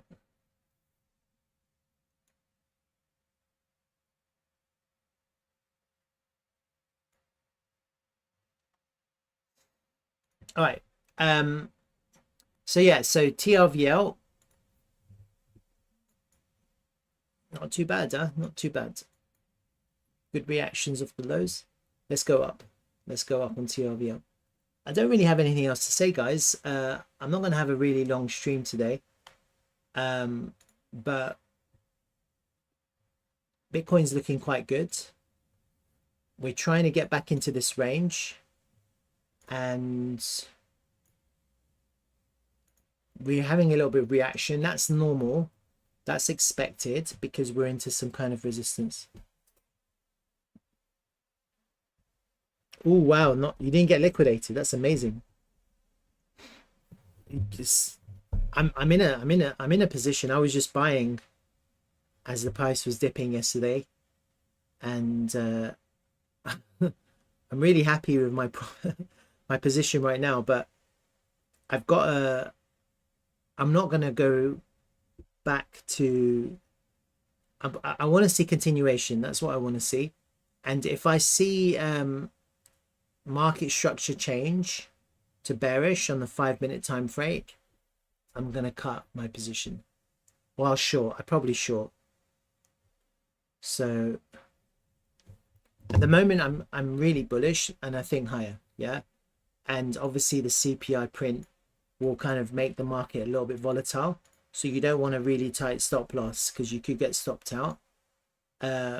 Looking at Bitcoin now, honestly, we could experience an impulsive move. I know Cactus Cake doesn't expect it, but if you look at the way this this chart is formed right now, we're ready for some kind of explosive move. You can see we have lower highs, so potentially we could have a really nice short squeeze, which is what we're expecting. And again, we just have to see what happens. Yeah, we have to take out that high, and then we have to get past the point of control, and then we'll have a measured move on this little pattern here. But also what I'm seeing is some kind of, I think it's a rounding bottom, but this could be an inverted head and shoulders. If that, with a slanted neckline, it could break all the way up to the all-time high. If the bulls manage to take out the all-time high, then I think you'll probably see a little bit of a pylon. Probably we manage to go up there and flip it, then we'll see a pylon. I wouldn't mind an impulsive move, to be honest with you, because it's fun. And I can increase my followers on YouTube, because that's when people come on when they see Bitcoin is pumping. They're not really interested when Bitcoin's correcting. I've got 495 subscribers. I literally need 505 more to monetize my channel. So I'll be doing more live streams, hoping to accumulate. Gary's accumulating Slerf. I'm accumulating YouTube subscribers. All right, unless there's any questions, I'm probably going to go soon. So any questions? I think we're very clear on what's going to happen. What's interesting, so what you don't want to change, so the change that we don't want to experience now, if anyone's like wondering, a bearish turn, what would be bearish now? You can see that we have this kind of Adam and Eve rounding bottom. Yeah. we just want to continue this idea. We want to continue these higher lows. Yeah. So what we don't want to see now is this. Yeah. If you see that, this whole thing becomes invalidated. Yeah. Because you can clearly see that we're making higher lows from this pivot here. And we don't want to now go down and start making lower lows. Okay. That would really invalidate this pattern. If that was to happen, then this is all wrong. Yeah. And you'd probably start seeing a big sell-off again. Okay. Now, I'm not expecting that, but anything can happen in crypto. So if we do see that, don't be a rabbit looking into the headlights of an approaching car. Don't freeze. Yeah. If you suddenly see that the price is now starting to take lows and unable to get back above them, that's a real sign of weakness. That's not good, right? And so just be prepared for that, because in crypto anything can happen. And what you don't want to see now is you don't want to see the price starting go down and start making lower lows. If you see that, don't freeze. Yeah, because obviously something's changed and it could be anything. So just be careful of that. And the other sign will be you'll start seeing altcoins bleed. And I think that will start with Slerf. So the other sign that I think I'll be looking for is weakness on Slerf. Right now it's not weak. Right now we're just having a little bit of consolidation. Trying to flip this daily level into support. We've put in our higher high. So let me just kind of give you an update on the market structure here. This was our lower high. This was our lower low. This whole thing was just a range bound price action. And then the price squeeze. Most of this was a squeeze. And you ended up here with a higher high. See that? That's your higher high, this pivot here. And now we're just trying to put in a higher low. The higher low won't be confirmed until we take out that high. Then if we go up there, that will be a higher low. And then the new higher high will be a higher high. Technically, we haven't actually changed market structure here yet. Technically, we're still only putting in a higher high. We haven't gone up to put in a new higher high. And that's what you want to see with Slerf. If you see a market structure confirmed change on the 5-minute time frame, guess what you're going to see? You're going to see more volume come into Slerf. That's what usually happens. Yeah. So if the price now can go up there, put in a higher high, we might see another push up to take us up to the next level, which is that daily level at 29.19 cents. Okay, but we still have to see what happens. Obviously I don't want the price to go all the way down to this low, but technically if it does, that's the higher high, and that's the problem. It's hard to know what's going to happen. Any low here could be the higher low, because we have such a wide range in the way the price has moved from this lower high here to the lower low to the higher high. It's a big range, yeah. So 7% down from that low to the high. That's 12% up.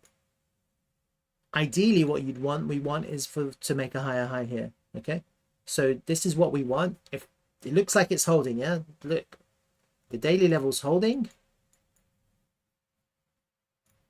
I can't see weakness in what I'm seeing right now. Look, see the price has come down onto the value area low, found support. So we're clearly back tested the value area of this lower range, this lower local range. That's confirmation that we found acceptance into the range. We're trapped now between the point of control and the daily level. The next step would be to flip that point of control into support. This is what bulls need to do to make a higher high. And we don't want to lose the value area low. It's really that simple right now. As far as Slerf is concerned, you just don't want to lose that level. Otherwise, guess where you're going? You're going right back down to this lower daily level here. Okay, and effectively we will end up filling all of this gap. It could still go up and put in a higher low here, but you won't know until you go up and take out that high. So really that high is going to be important to take that out. That will confirm a change, and I think once that happens, you're going to get quite a lot of volume coming in.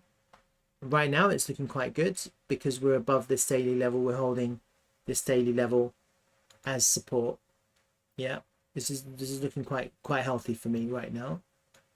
And this whole pattern right now, I like patterns. I think patterns can always be invalidated, but I like patterns. You know, there's a lot of people who don't like patterns. There's a lot of people who criticize pattern traders. I'm not a pattern trader. I'm just an everything trader. I'm happy to look at everything. I like patterns.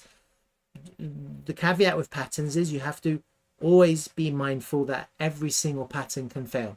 If you have that in mind, then you can trade patterns. This is looking like an Adam and Eve as well. Yeah. So I like that it's forming an Adam and Eve. Yeah. It's a weird Eve, but yeah. USD CAD, what is your analysis? Oh my god, Forex. What the hell? Oh, what did I do? I don't know. USD CAD. Let's have a look. I don't even know which exchange to use. Can you help me? Maybe forex.com. FXCM. Which one would you use?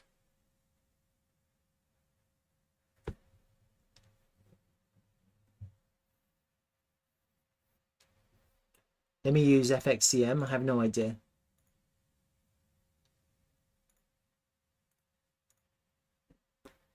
Yeah, it goes back to 71. There's enough data there to keep us going. There's no volume data. It's all later on.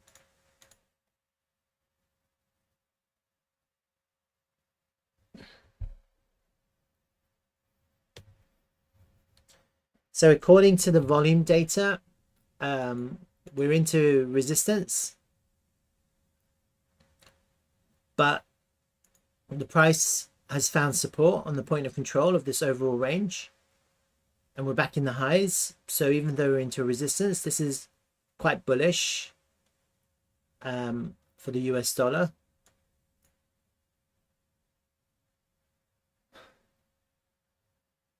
But it is into resistance. Effectively, what you're looking at now is a multi-year sideways range. That's what you're looking at. That's the range high. That's the range low.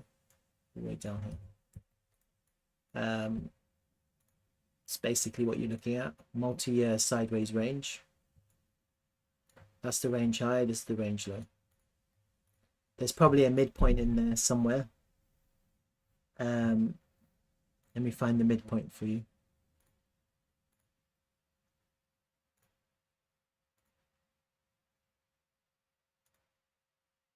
There's the midpoint at 50% mark.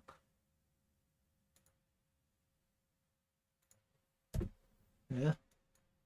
So when you're looking at this overall range, you have one whole range. You have the higher range that's above this midpoint, which I've marked off. You see that? So we're in the upper part of the range. Yeah. So you can almost ignore the lower part of the range because we're just not there. And what you can see is that the price has found support off the midpoint. So that's holding the price as support. In the past, it acted as resistance, resistance, resistance. Now it's support. So the midpoint is support. The volume area is in the upper part of the range. Most of the volume is in this range. And now we're pushing the value area high.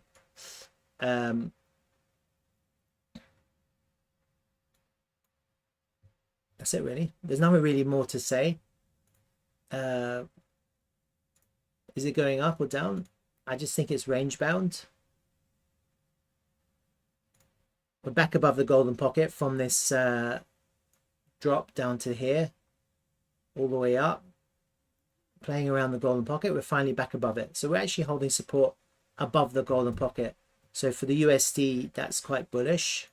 So the USD is in quite a bullish situation compared to the Canadian dollar. Okay. And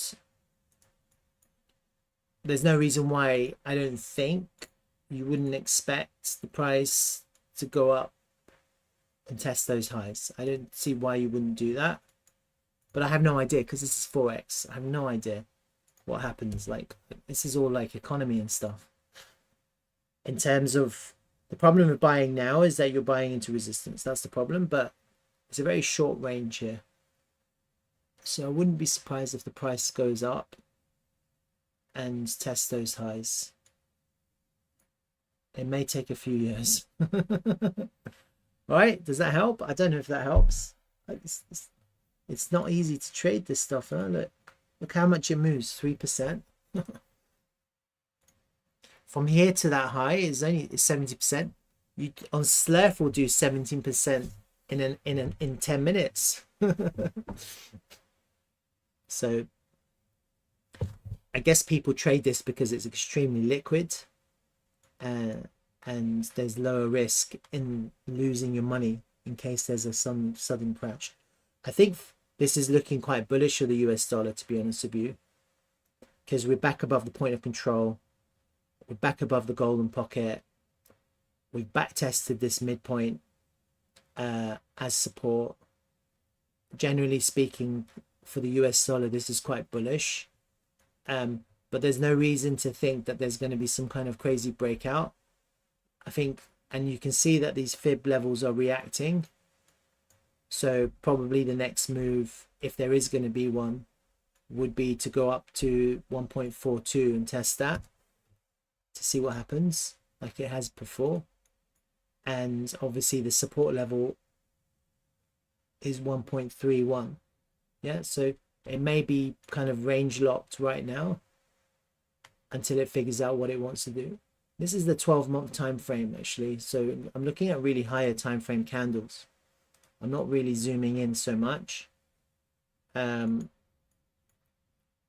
can zoom in and find all your kind of certain levels, but the price moves so slowly that I think you probably just want to stick to the higher time frame. Right?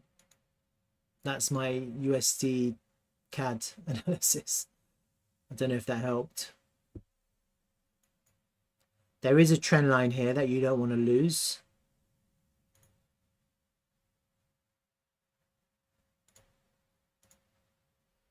Something like that.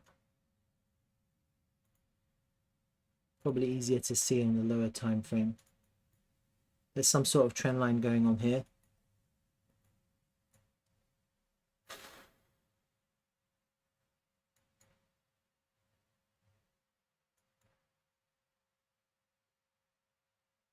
Then what you could also do is an intermediary range pool. Yeah, it's pretty much the same. There's no change.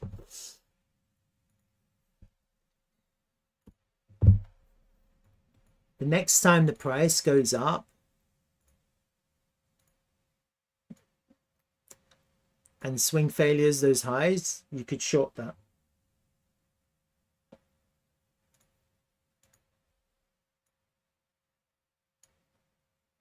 Right back down if you wanted to. There's no reason to think the price is just going to go through that level. If it's not, it hasn't been cleaned up. It's a lower high there. If you get a swing failure there, you short that.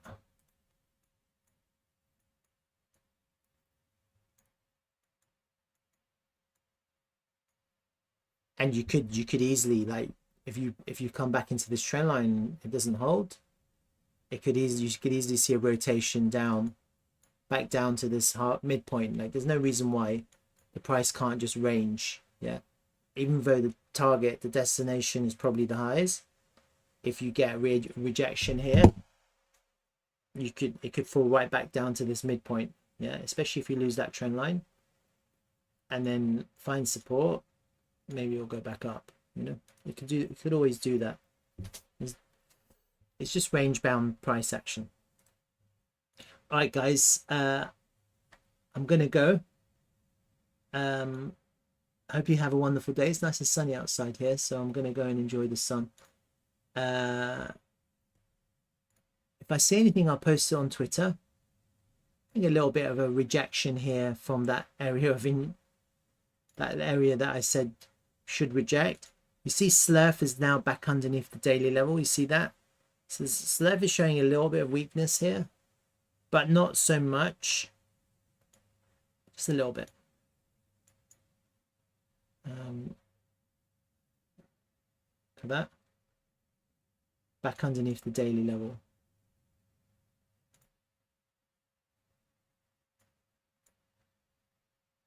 And so with Bitcoin, I think we just have to hold this this value area low, wherever it is here, this yellow line that I've got. As long as we're here, we're fine.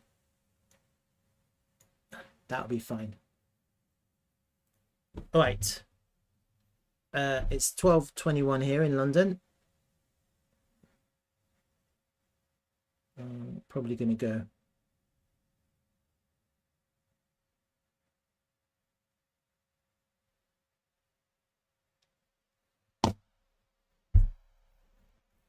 All right, have a good day, guys. Thanks for joining me.